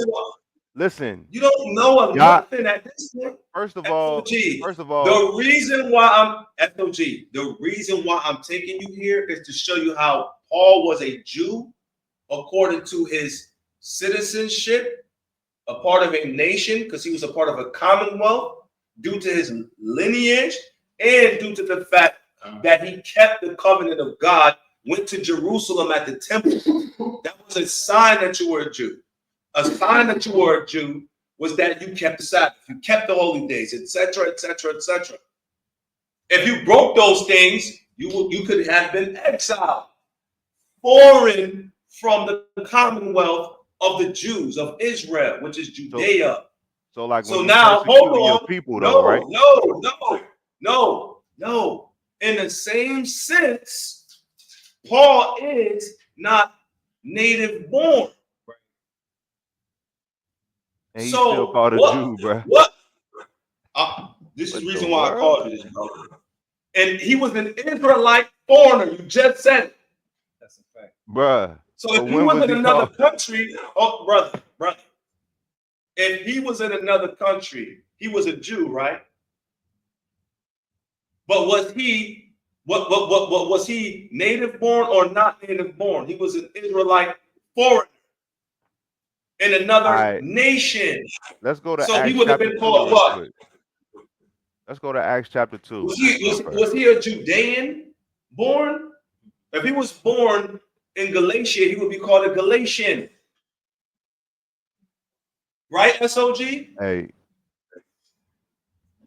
Let's go to Acts chapter 2 real quick. I've been asking. Hold on. I got you, because that's gonna hurt you even more. Nah. Go ahead. You want me to read? We're gonna read that law first, then we're gonna let you read what you want to read. So I'm looking at Leviticus, but I want to make sure I go to the right place. I'm in 25. Where should I go? Should I go to this one, 35? No, the native born is Exodus. Oh, native born. Okay. That's what I said. Exodus like 12 and like 12. 38. Yeah, 12. Okay, come. He's 38. Yeah, IOCK. Even if he was a Jew, the whole point is he would be called a Galatian if he was born in Galatia. Because he has citizenship in Galatia, and he's also a Jew by what? His lineage, and he's a part of a commonwealth. You know, there's a such thing as dual citizenship, right? I got you. What do they don't understand? This is the book of Exodus, chapter 12, and verse 48. Right. And when a stranger shall sojourn with thee, and will keep the Passover to the Lord. Right. Just like you're going to go in Acts 2 when they were supposed to keep first fruits unto the Lord and go to the land. They weren't born there. Paul was a perfect example of one who wasn't native born and would go to Jerusalem to keep the Passover. A sojourner. Go ahead. And when a stranger shall sojourn with thee and will keep the Passover to the Lord, let all his males be circumcised. So you had to be circumcised. That's why Paul was telling them, let no man judge you in meat or drink. That's why he had to teach the circumcision about them being accepted as uncircumcision, because Christ died for that transgression. Right? Now, what is Paul teaching? He's teaching the balance of grace by their faith. Israelites. Go ahead. And let him come near to keep it, and he shall be as one that is born in the land. See, he shall be as one that is born in the what? In the land. In the what? In the land. In the land. So these Israelites who were foreigners, and even in idolatry, they were not born in the land. They were Galatians. They were Ephesians. They committed idolatry. They were following other gods. So outside of the nation of the Jews, whether it be Jews all under heaven, there were Israelites who didn't follow that standard of the law. Now they were forgiven for that. Do you get the point? There's more in this. Yeah, keep going. It says, for no uncircumcised person shall eat thereof. One law shall be to him that is homeborn. You see, one law. What does this mean? One law shall be to him that is homeborn, and unto the stranger that sojourneth among you. What was the stranger called? if he was born in Elam? Because I'm gonna show you. You're gonna cut yourself in Acts 2. What was a stranger called if he was born in Elam? SOG. Bro, I'm really. Y'all done asked me like 5 questions in a row, right? I ain't able I'm to gonna go answer to Acts nothing. 2. So So we you can can't go to doubt. Acts So 2. it's no Go dialogue. to Acts 2. Go to Acts 2. Go to Acts Acts 2. Go ahead. What verse would you like, sir? I'm gonna start from verse 5. Perfect. And there were Perfect. dwelling. Perfect. I can read it for you if you like. There were dwelling at Jerusalem. No. We'll have Juan read it. This is the book of Acts, chapter 2 and verse 5. Man, And why they can't were I read dwelling my at own Jerusalem. passages though, bro? Like, what's It's the up? same passage, SOG. Yeah, it's all good, but I'm just saying I'm fully capable of reading, right? Damn. So We and know there you were are. We know you're not that. We know you're not illiterate. I mean, you may not understand the Bible, but we know you're not illiterate. Yo, come on, man. Yeah, come on. Yo. Listen, so it's hold for the up. audience. I understand that. So what does It's for the me audience. how does me reading affect with the audience at all? It's I don't not that understand that. serious, SOG. It's No, I know just it's not. I'm just saying though. That's why I said I would read. I'll read. Go ahead and read. Thank you, I appreciate it. And there were dwelling at Jerusalem Jews, devout men out of every nation under heaven. Now when this was noised abroad, the multitude came together and were confounded, because that every man heard them speak in his own language. They were all amazed and marveled, saying one to another, Behold, are not all these which speak Galileans? And how hear we, every man in our own tongue, wherein we were born? Okay. Where we were what? Where we were what? We were born. Wait, Right, hold on. Oh, wait. These Jews were speaking another language? SOG?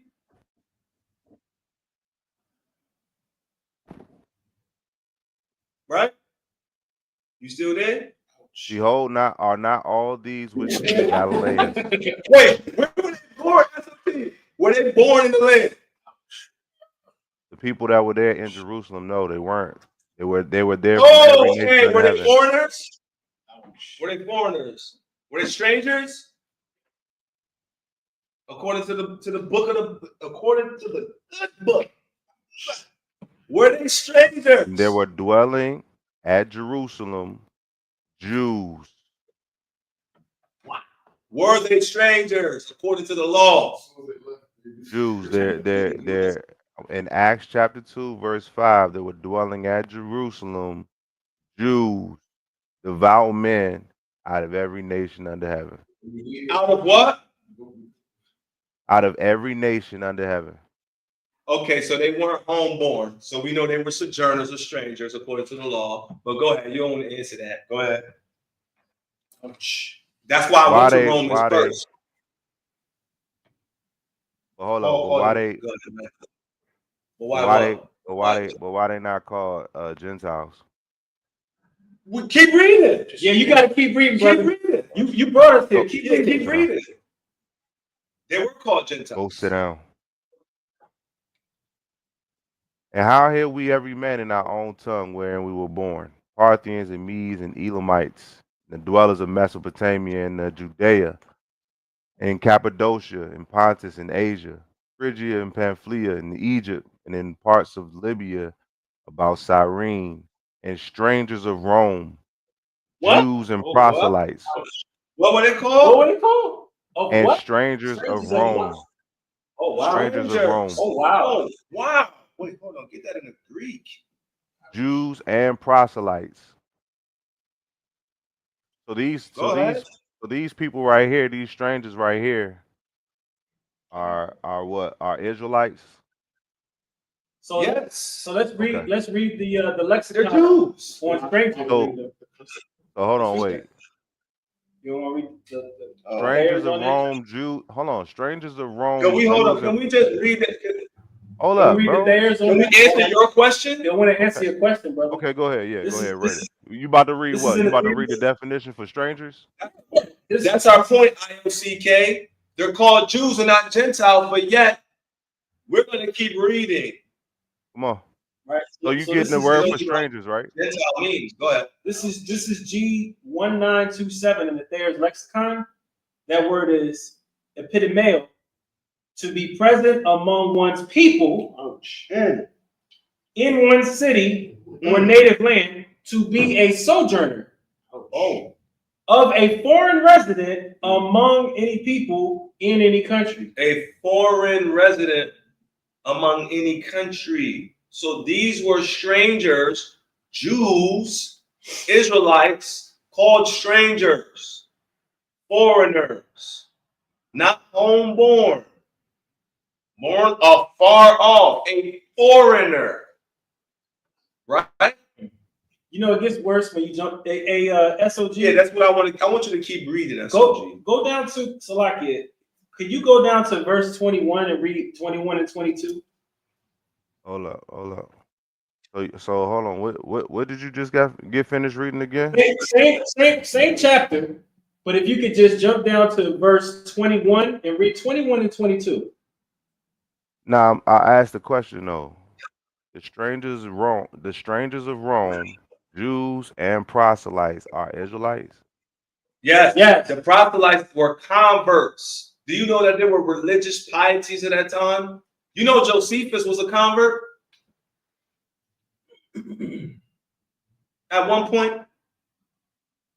You know many people were not Pharisees before they became Pharisees. Was not Peter a convert when Christ converted him?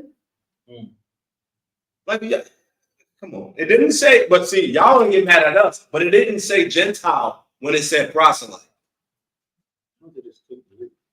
It didn't say Gentile. It didn't say heathen. It didn't say non-Israelites. How about you look up what the word proselyte mean? It's a convert. Just answer that. Brother, can you look it up in the Thayers? Since you got it, you looked up a word. Okay, we can look it up in the Thayers. Oh, We'll look that up for you. Can you read verse 21? We're gonna go away from the topic. No, we ain't gonna go away from the topic. All we gotta do is go to Isaiah 1:27 for that. It's easy. It's real easy. Let's read Isaiah 1 and 27. Let's just get rid of this out the way, and then I want you to answer what Kawan asked you. So this is Isaiah chapter 1 and verse 27. It says, Zion shall be redeemed with judgment, and her converts with righteousness. That word in the Hebrew for converts is shawab. Do you know what shawab means, SOG? I don't know what that means. Means to return. So it means to return back. So if you're returning back, how can you be returning back to something that was never for you? Right. Those are people who turn back and change their lifestyles. Okay, and so we saying that's what the Jews, because they were Israelites. We're saying that's what proselytos is. Right. So that's now you're saying they see trying to something. Proselytize is not a proselyte in the context of Acts. No. Can I read what proselyte is? No, now you said proselytize. Now you're trying to change it up. Can I read what proselyte is? Read what proselyte is. Go ahead. Like it's a difference from the prophecy. All right, here we go. So proselytos, one who has come over from polytheism to Judean religion and practice. Convert. Transliterated form, proselyte. But only Acts 2:11, otherwise convert or worshiper. A designation for a designation for a Gentile, one for the Israelite community through missionary efforts. And in the Greek Septuagint, it says through missionary efforts to the Israelite community. But they say, but now he got to jump to the Greek Septuagint. Yeah. And there was only a Torah for the Septuagint, but they don't know that. But go ahead. As a matter of fact, speaking of the Greek Septuagint, you read Exodus chapter 12 and 48 concerning being circumcised in order to keep the Passover. That Greek Brother, word right there is proselytos, which would be referring brother, to. that's for a sojourner, not a heathen. The Bible literally says that a heathen cannot eat it. That's verse 43. So that's why they had to convert and be circumcised in order to eat it. That was an Israelite. The Bible said a heathen can't eat the Passover. Yeah, and That's a completely different word in the Hebrew. And if you don't eat the Passover, you breaking the law, right? Of course. So Who's breaking the law? A heathen. This is a semantical argument about the word proselyte. It really is. So I know Hold on. what you're trying to say. Can I be heard? Yeah, you can be heard. Go ahead. So real quick, I know what you're trying to say. Like I know the semantical argument that you're making. What I'm saying is, if you jump down to verse 21 and read verse 21 and 22, it'll clear up all the semantics because the context supersedes any etymology of any word in this passage. So if you just read verse 21 and verse 22, it'll summarize who's there and who's being spoken to by Peter. Yeah. Please stop trying to Just run away from the just go ahead, just no. read it, and you'll see what I'm talking about. Go ahead. You can read it. All right, no problem. So this is Acts chapter 2 and verse 21. It says, "Then it shall come to pass that whosoever shall call on the name of the Lord shall be saved. Ye men of Israel, hear these words." So who is Peter talking to? Men of Israel. I don't know what else to tell you, brother. We're showing you within the text that these are strangers that came to keep the Feast of Weeks or Pentecost. Okay. So hold on. I'm just going to show you in the law so you understand. Like I'm not doing a semantical argument. We're going into the law and we're showing you what's happening here. This is Deuteronomy chapter 16 and 16. Y'all doing a lot of hopping and skipping around, right? Brother, no, we're not. We're showing you the context of what's going on. Let me just say this. You can read your passage. Hold on. Let me tell you something. Let me tell you what's going on here. Hold on, SOG. Let me land my plane and you can say what you gotta say. Y'all already made y'all. No, just relax for 1 second. Let me land my plane. This is Deuteronomy chapter 16 and verse 16. 3 times in a year shall all thy males appear before the Lord thy God in the place which he shall choose, which is Jerusalem, in the feast of unleavened bread. Thy males, by the way.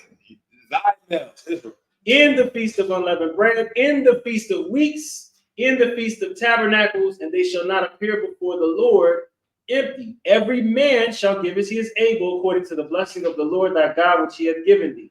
So this is in Deuteronomy 16:16. This is the second telling of this law. So it's clean on the paper, bro. Like they're keeping the feast of weeks. This is an Israelite high holy day. So these are Israelites that are coming from where they're sojourning. And he listed literally all of these countries for you to be edified as to where they're coming from, the languages that are being spoken by the Holy Spirit, that they're hearing this message in their languages. That's the miracle that's being performed here. And Peter is saying, ye men of Israel, meaning these are Israelites. It's simple, bro. Right. And so wait, unmute him. Be fair.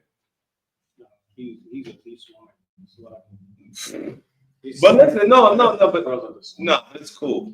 But look, SOG, you there? Yeah, I'm here, bro. Go ahead. All right, so listen, brother, listen. When you go back to Acts chapter 2, okay, because we're not the ones bouncing. You're talking about Passover. We were talking about, but we were staying on the question you asked us, right? And we let you get a little bit of control over our room. Over our stream, but because we're fair. But we want to stick to your point, right?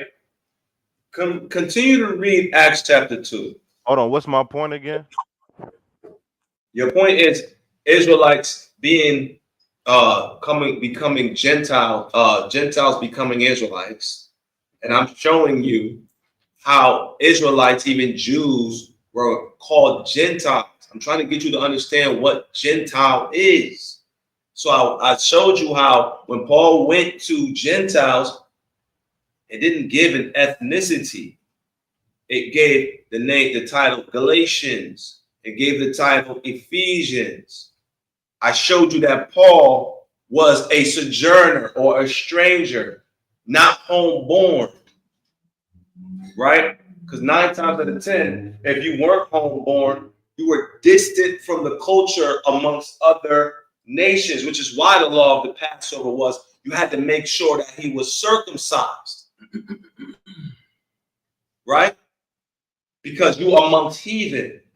It's a holy convocation for Israel.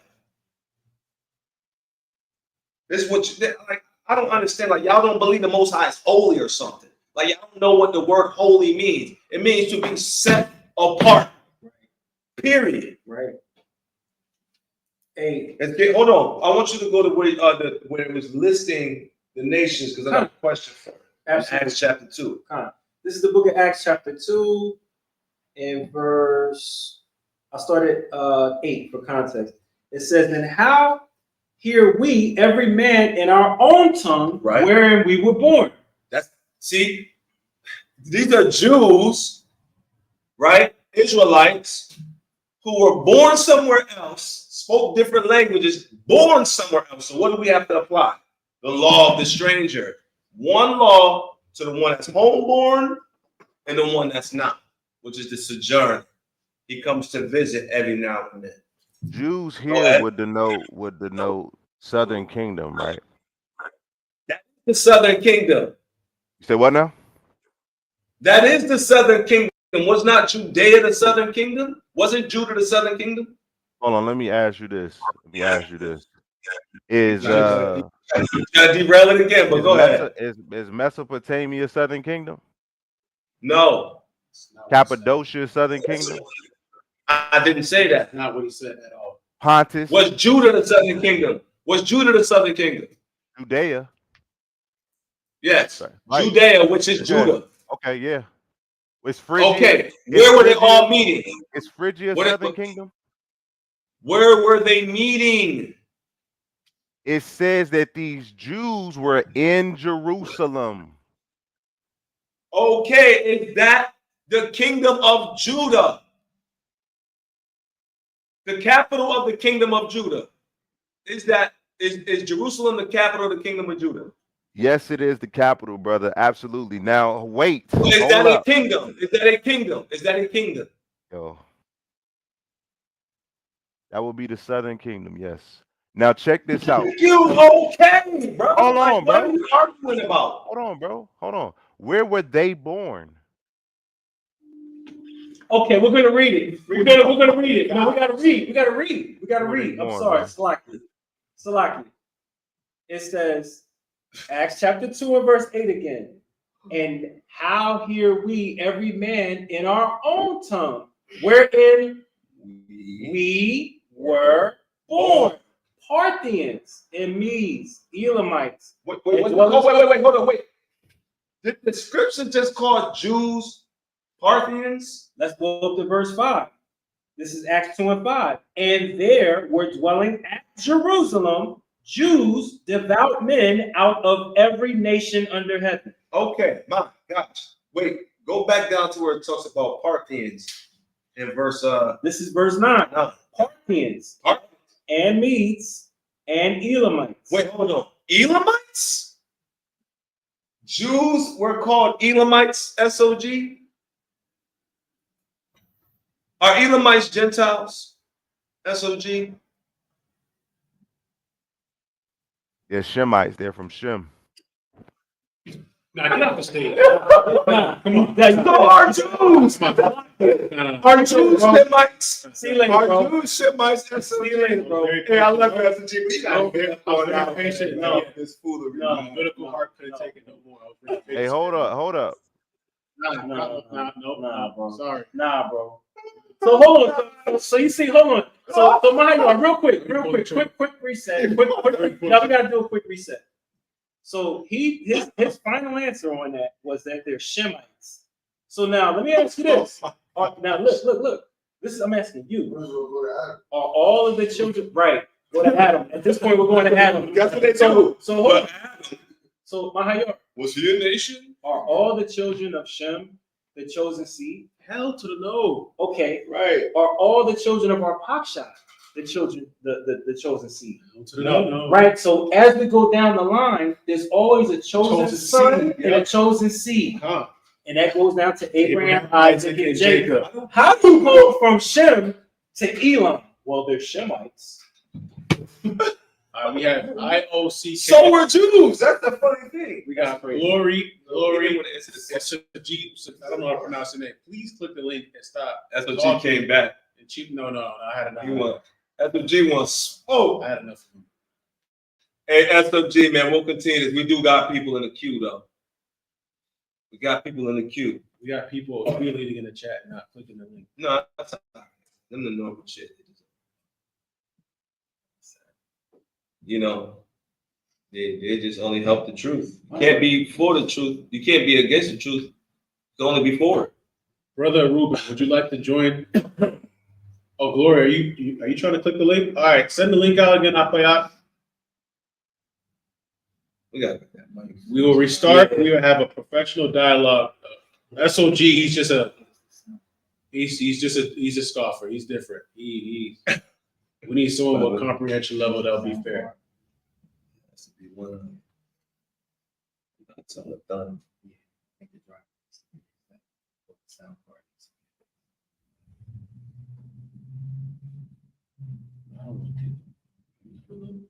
No, don't kick him, man.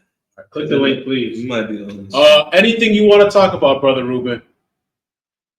We'll reset the whole thing. We'll have a good dialogue.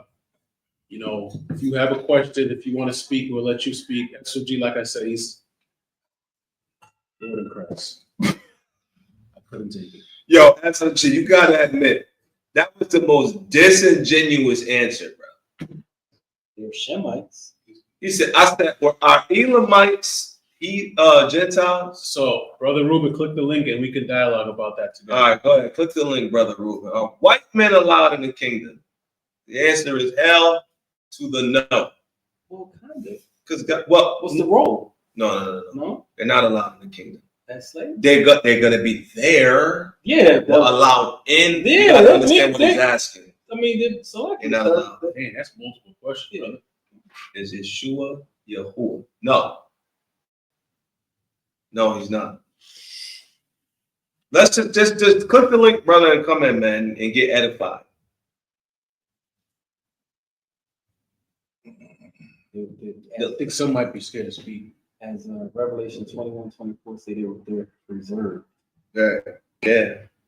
Mm-hmm.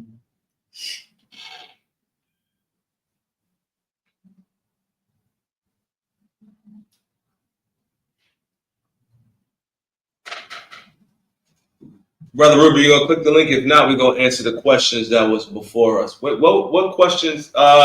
Apiyat, do you have the questions stored that were questions in the chat? Genuine questions? Oh, there you go. Get them on stage. You gotta click. What's going on, man? You gotta bring them on stage. Mm-hmm. Back to stage. What's going on, Brother Ruben? Are you claiming the tribe of Yeah, are you claiming the tribe of Reuben? Yes, sir. Are you a Creek or like a Seminole Indian?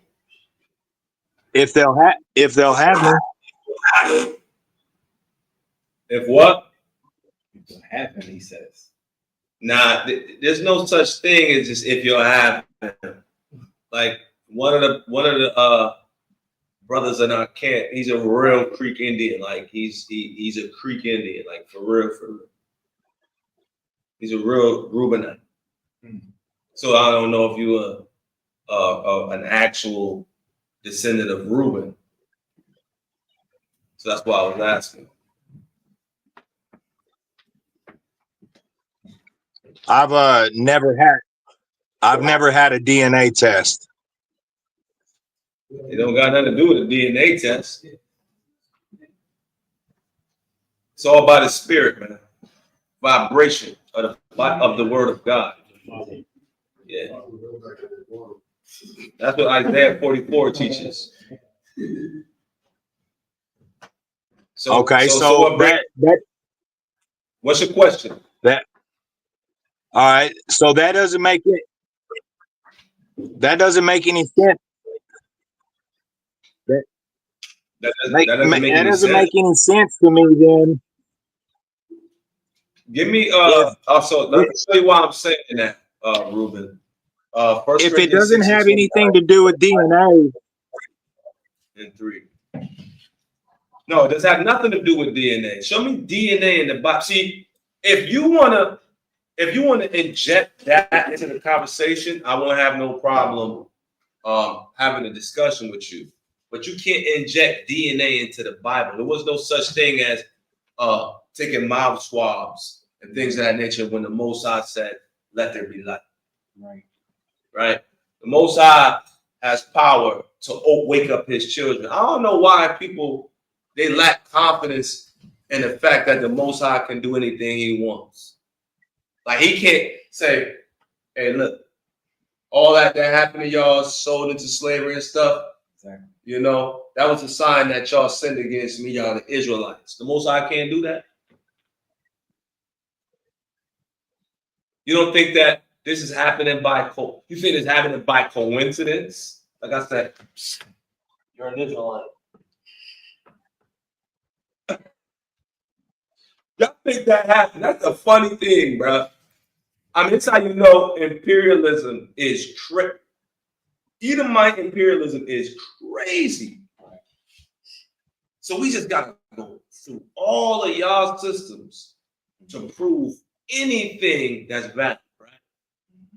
But can't even show us what's beyond the moon, the stars. I thought we was all came from a big bang, right?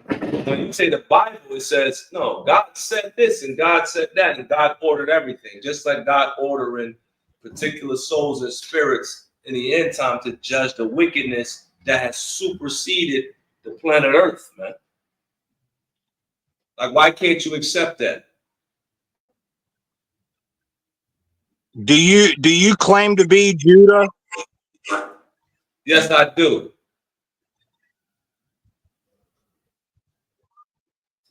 Why, what's up? How? I just told you, the Most High Power, the God of Israel. You believe that Jacob wrestled an angel?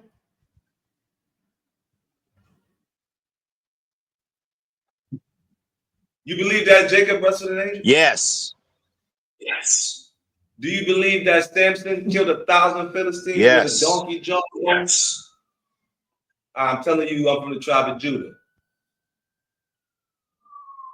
What's up? Yes. Accepted. Yes, accepted. All right. Do you believe that the earth? Do you believe the earth? Watch this. Job 26:7. Give me Job 26:7. Yeah, I got it. Yeah, bring that up. Watch this. Accept this too. This is the book of Job, chapter 26 and verse 7. He stretches out, Salaki, he stretcheth out the north over the empty place. He hangeth the earth upon nothing. Do you believe that God hung the earth upon nothing, Reuben?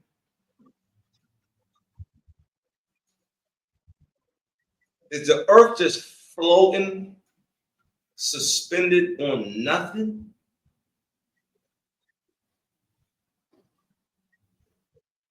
Give a clap to the Most High for His glorious power. For waking up the children of Israel in the last day without having to use a goddamn needle.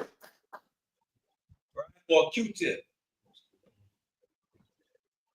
Confound. Yes.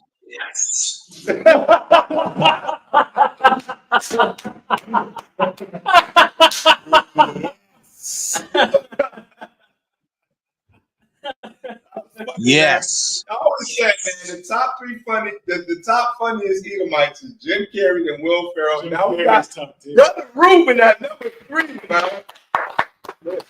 Thank you for cheering us up. Yeah, She man. got me upset. I'm sorry. Yeah, but I don't know if you're Edomite. I mean, you give off those vibrations, but if you, know what I mean, if you are, just live out the scriptures, man.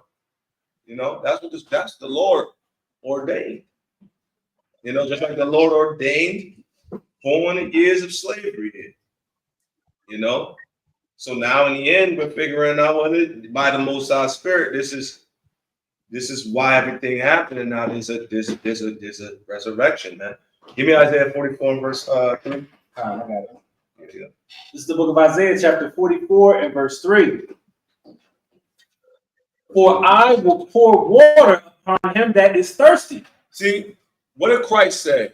Blessed is he who hungers and thirsts for what? Righteousness. The only way to find out if you're an Edomite is through DNA. That's not the only way. That is nothing. That's not the only way. Go ahead. For I will pour water upon him that is thirsty. And did the Lord say He's gonna send everybody to the line them up to go get DNA tests, or He's gonna do what? For I will pour water upon him that is thirsty, and floods upon the dry ground. I will pour my spirit. He will do what? I will pour my spirit. Give a DNA test. I will pour my spirit. Go and get a swab. I will pour my spirit upon thy seed. Upon what? Upon thy seed. See, the Lord is going to pour his spirit upon thy seed, the Israelites' seed, Israel's seed, right? To fulfill his purposes concerning his judgment and righteousness. Go ahead. And my blessing upon thine offspring. See, and the blessing, which explains how Christ came and died for the blessing of Abraham to befall those Israelite, those heathen Israelite foreigners. That's how that was all going to take place. So for 2,000 years, Christ was misrepresented. That's what we're saying. Christ was misrepresented. Catholic there is DNA proof right now that there is the lineage of Aharon in the Limbu tribe. What bones did they use to compare anything, as you just said now?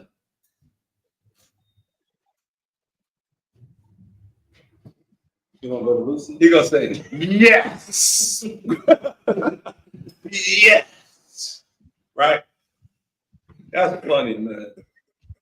But did you know that you are living a big lie? You know that, right? You know that Big Bang Theory is a lie. When white folks say, "Oh, they have 47% sub-Saharan," all that is a lie. Do you know that there's people taking Q-tips and swabbing iguanas' mouths, and they sending it in, and they saying 47% sub-Saharan? You know that's true, right? You know.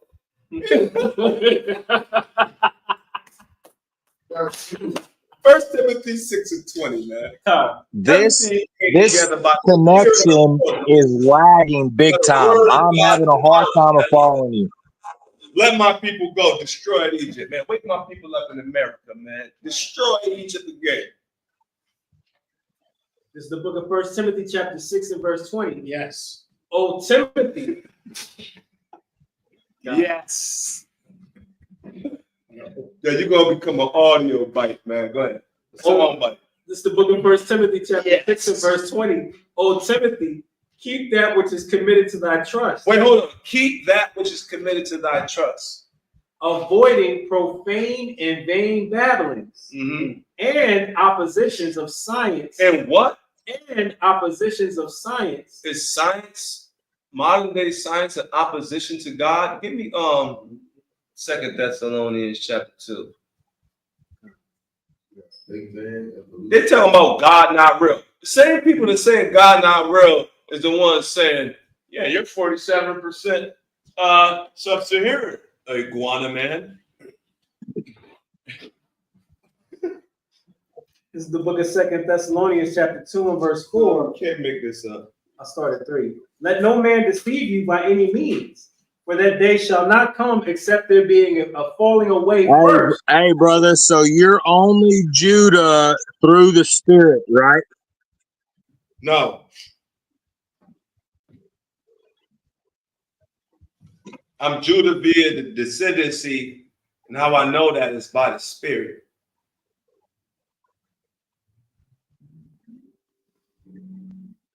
Yes, by the Spirit. Yes. So I'm gonna go get a DNA test, and some doctor gonna tell me you're from the tribe of Judah. He's gonna do that, Reuben? Is he gonna do that? What's gonna say E1B1? So you know the genealogy of Judah. Yes, it's written. It's in Chronicles. So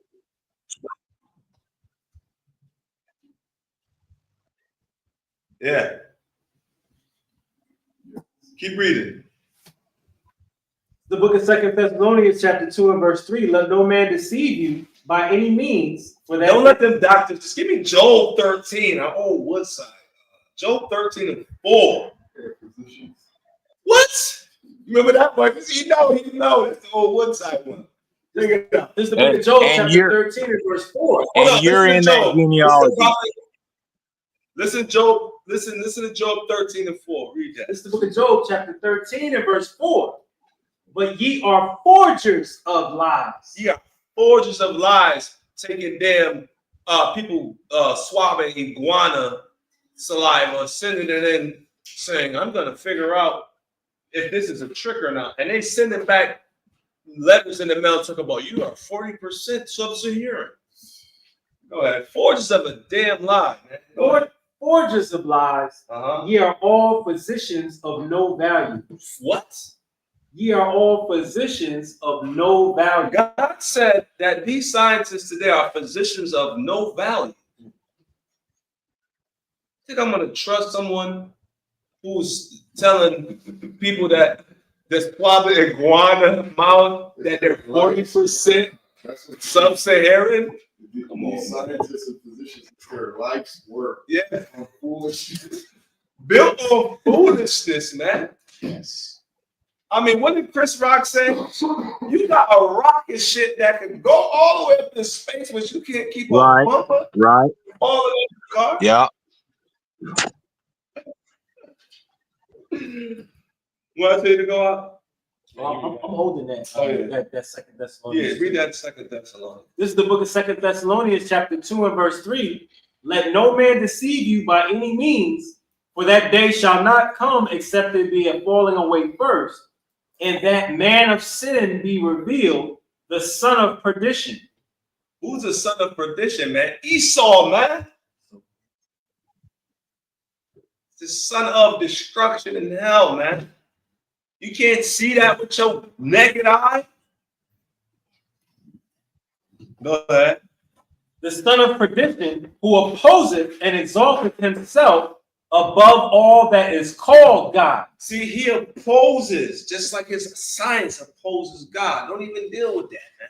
You need to get your DNA. That's how you know that somebody's not spiritual, man. Don't you know we're in a spiritual war? This is spiritual. Salakia, sir. This question. If it's saying here that he opposes and exalted himself Who- above all that. Who is Edom?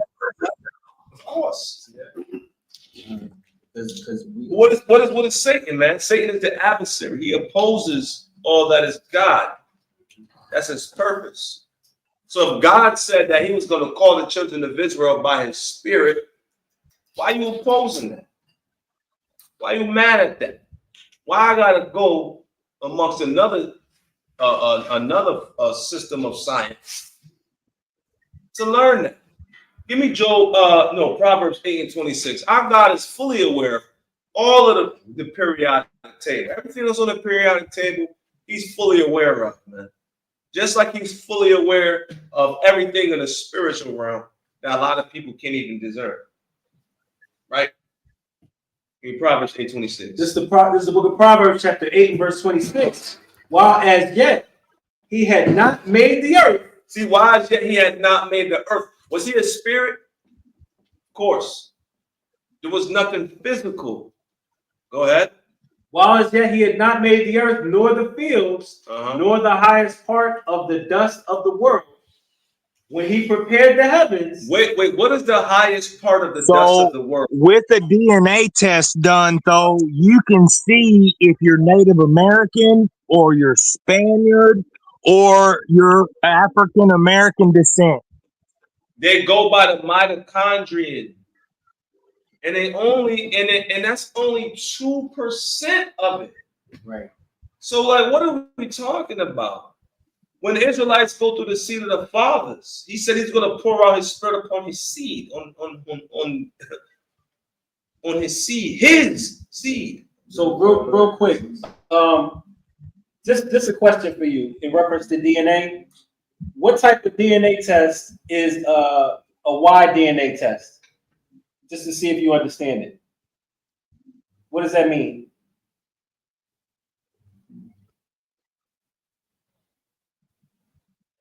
Yes. Okay. What is an autosomal DNA? What does that mean? Yes. Okay. So go back to Proverbs. What is it? What is an mtDNA? So it's 3 different types of DNA that I just asked you about. You don't even know what they are. They're all testing. I have no idea. So I'm going to explain it to you. It's very simple. An autosomal DNA is testing both your mother and father's DNA.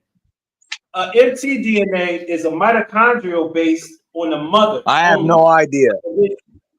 I'm telling you. And then the Y DNA is based on the father. So you don't even know which DNA test you're getting to determine what you're talking about. And if you're talking about real lineage, it's based on the house of the father. So if you're doing an autosomal or if you're doing a mitochondrial DNA, it's not going to be appropriate to determine lineage according to what's in Genesis chapter 10. So you're not even going to get your correct lineage anyway.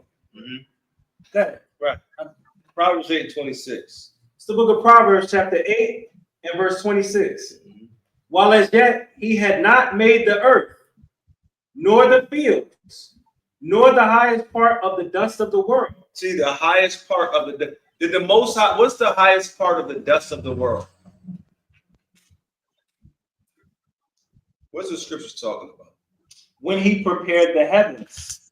What's the scriptures talking about when it says, before the Lord made the highest part of the dust of the world? It's called an atom. Right? So who created DNA? Who created DNA? Who has authority over DNA?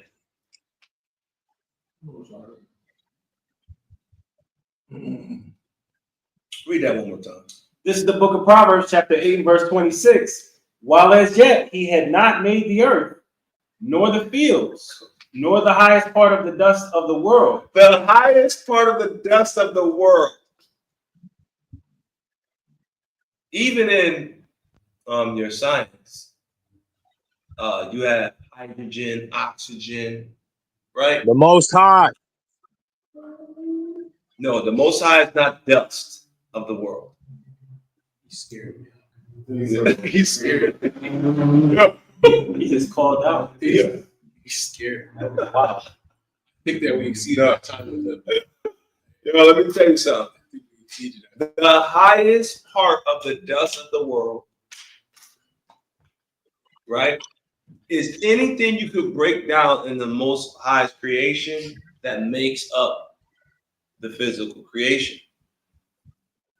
Science can't tell me a damn thing how the Most High operates when it comes to DNA. Because that's an intellect inside, it's intelligence inside your DNA that was created by an intellect. I don't need any. Hey, the communication right here sucks. Yeah, it might. It just might. I know it's terrible. I know it's hurting your little Christian heart, but it's okay. It's okay.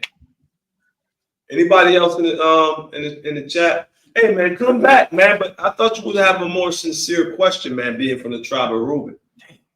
How you know you got a DNA test? Yeah, you got this DNA test? You know you from the tribe of Reuben. And which one of the three did you get? That's what I'm saying. Was it autoclonal, mitochondria, or Y-DNA? Which one did you get? Hey, hey, this whole thing, man, is trailing bad. You're echoing bad. Like I can't even follow.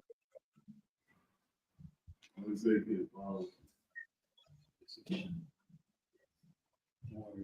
got just the right medicine for you. Yeah, we gotta move forward though. Hey, Rue, we gotta move forward. We gotta answer some more questions. What time is it? Yeah, it's getting about that time. We could probably get like no, leave him. Yes. I think I'll scarf. I think I'll scarf. There were questions to the beginning. If you had questions in the beginning of the class, just if you can, repost them. I'm gonna get ready to close out soon. Strange behavior happening to me. It's getting scary.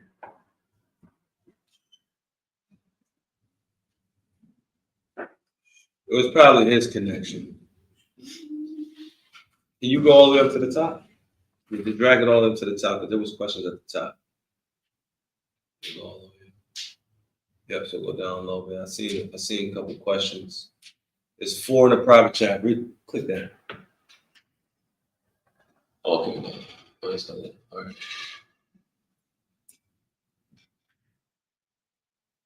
Man, Cleveland is real. Yeah, man, join GMS. Nah, bro. Yo! Wait, go down. No. I love GMS. Go down. Yep.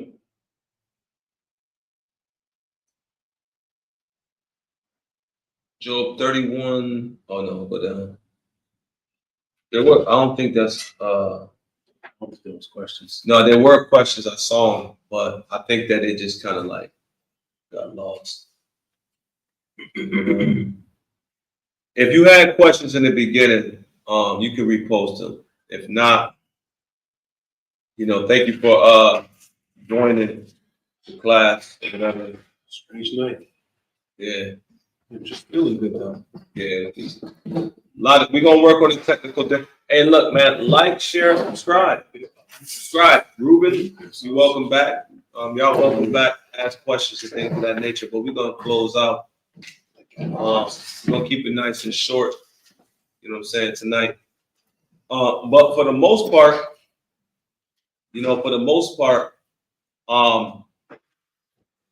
what's going around the world the most is salvation for Israel only. And I think that's what's making everybody so upset, because they really don't understand Christ's message, because they were taught supersessionism replacement theology. I think that's number 1 on the list. Then number 2 on the list is keeping the law. So we're gonna kind of keep it at this culture for a little bit, inviting people in, things of that nature. Yeah, you're welcome. Yeah, I mean, you might know something we don't know, but for the most part, more on. Okay, we had a question. Taking place with the Israelites in the wilderness, or is talking about something else? Really quick, what is that? Oh yeah, let me react that. Second Ezra 1546. What is Second Ezra 1546? Whoever got the Apocrypha. It's in that Bible. Second Ezra 15 and 46. Yeah, through 50. It says, this is the book of 2 Ezra, chapter 15 and verse 46. And thou, Asia, that art partaker of the hope of Babylon, and art the glory of her person, woe be unto thee, thou wretch, because thou hast made thyself like unto her, and hast decked thy daughters in whoredom. So what this is talking about is China thinking that they're going to be the next empire, or Asia. You got Russia and China in those regions. You know the Bible talk about Magog and Gog, right? Satan went out to deceive the whole world again, and then he went to Magog and he went to Gog. That's what you're seeing right now. You're seeing Asia, that continent, coming together because they believe that they're going to be the next superpower to, after they destroy America. Right. So this is happening right now. This is Asia decking itself like Babylon, which is America. So they're trying to take and adopt all of America's culture. They're trying to transfer and destroy America's economy and be the next superpowers of the world. Okay, what did the Lord say to God? He said he was going to put hooks in their jaws. What does that mean? He's going to put hooks in their jaws. Meaning the Most High is the one doing the fishing. He's giving them bait, drawing them out. You're right. And you know what does the fish do? They go see a worm hooked on a hook, and then they go and they think it's not hooked on something. Then they cool. So what China's doing is China's trying to get some of that grab with Russia, which is what? Yeah, all of that. They want all of that. So you got God and Magog together. That's Revelation 20 explains that, right? Go ahead. It says, woe be unto thee, thou wretch, because thou hast made thyself like unto her, and hast decked thy daughters in whoredom, that they might please and glory in thy lovers, which have always... The daughters is not talking about the women of that society. Right? The daughters is talking about all the kingdoms that are allied to it. Right? It's vassal kingdoms. You got the CSTO and you got NATO. America represents who? NATO. Then you got everybody aligned with BRICS or the CSTO. Well, their beef got real high when America pulled themselves out of that treaty of the intercontinental ballistic missiles. I believe it's called the range. The range was just like the INF treaty. It was like the INF treaty or something like that. The IFT treaty, something about the range missiles. They're not supposed to use a certain missile that goes beyond a certain amount of meters. Well, that's what's creating attention for them to say, you know what, we're going to destroy Babylon. So those missiles leave the atmosphere and come back. Right, exactly. But see, now America pulled themselves out the treaty for using those type of missiles. Now they're like, why y'all need them missiles? Why y'all put yourself in the treaty so y'all can use those missiles? Right, go ahead. I was looking at that treaty for you. I had it. What's the name of the treaty? It's called the overview. It's the anti-ballistic missile treaty. That's not it. That's known not as the ABM treaty or the ABM. That's not it. Donald Trump. It was between the United States and the Soviet Union. INF treaty. INF treaty. I got it. Okay. The Intermediate Range Nuclear Forces Treaty. Right?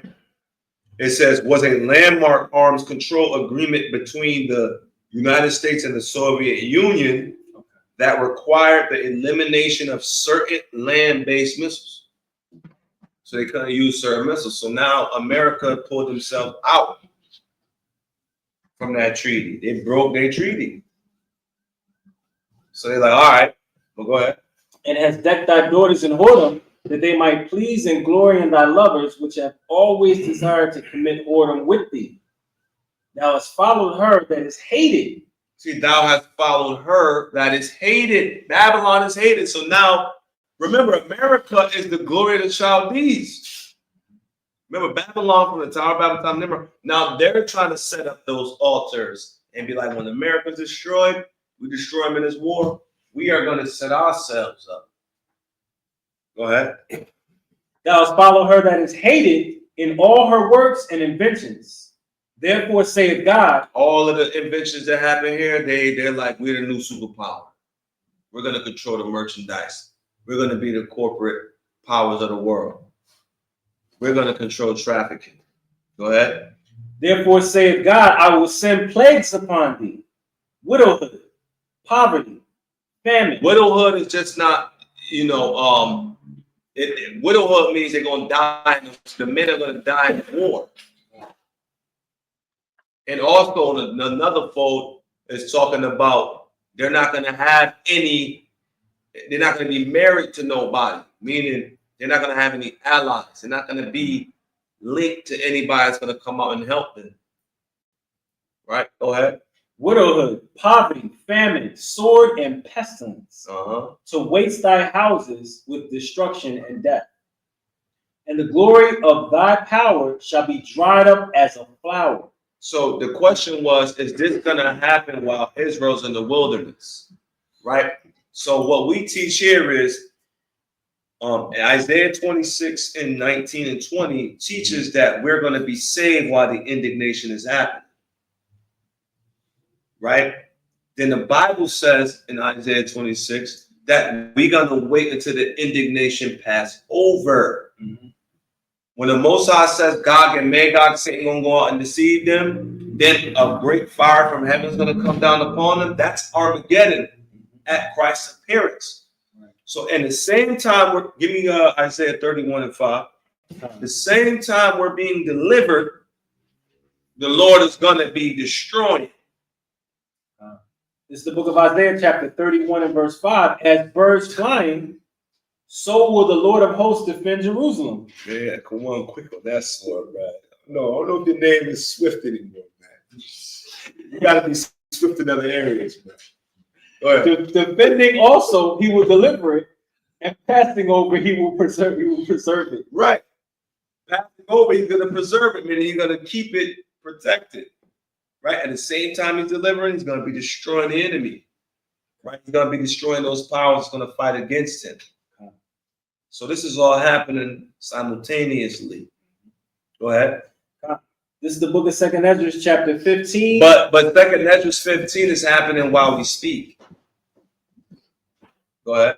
It's the book of 2nd Ezra, chapter 15 and verse 49. I will send plagues upon thee, widowhood, poverty, famine, sword, and pestilence. That's Armageddon. Go ahead. To waste thy houses with destruction and death. And the glory of thy power shall be dried up as a flower. The heat shall arise that is sent over thee. Thou shalt be weakened as a poor woman with stripes, and as one chastened with wounds, so that the mighty and lovers shall not be able to receive thee.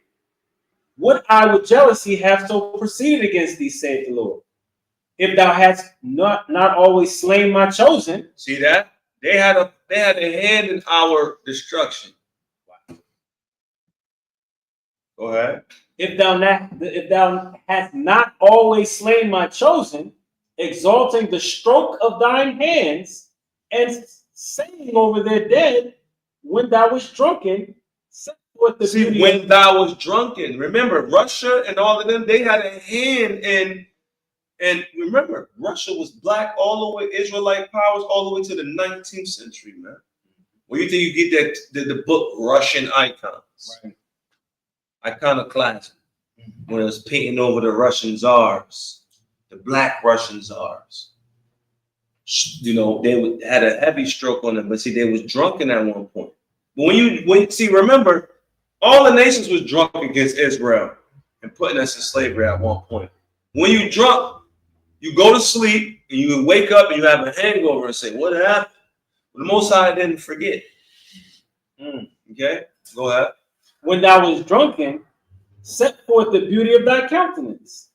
The reward of thy whoredom shall be in thy bosom. See, the reward of their whoredom shall be in thy bosom. There you go. Therefore shalt thou receive recompense. See, they're going to receive recompense. So they receive reward for their whoredom in a bosom, meaning they're eating deliciously off of off of the backs of Israel. That's what the scriptures are saying. And they're going to be rewarded at the second coming of Christ, Armageddon. I mean, that's plain and simple. And then you had, Ezekiel 35:5 is also a good one, by result. Let me read that. Right. Okay. Well, we're gonna close out right there. I'm gonna take a quick break. I can close out. Rise and face the east.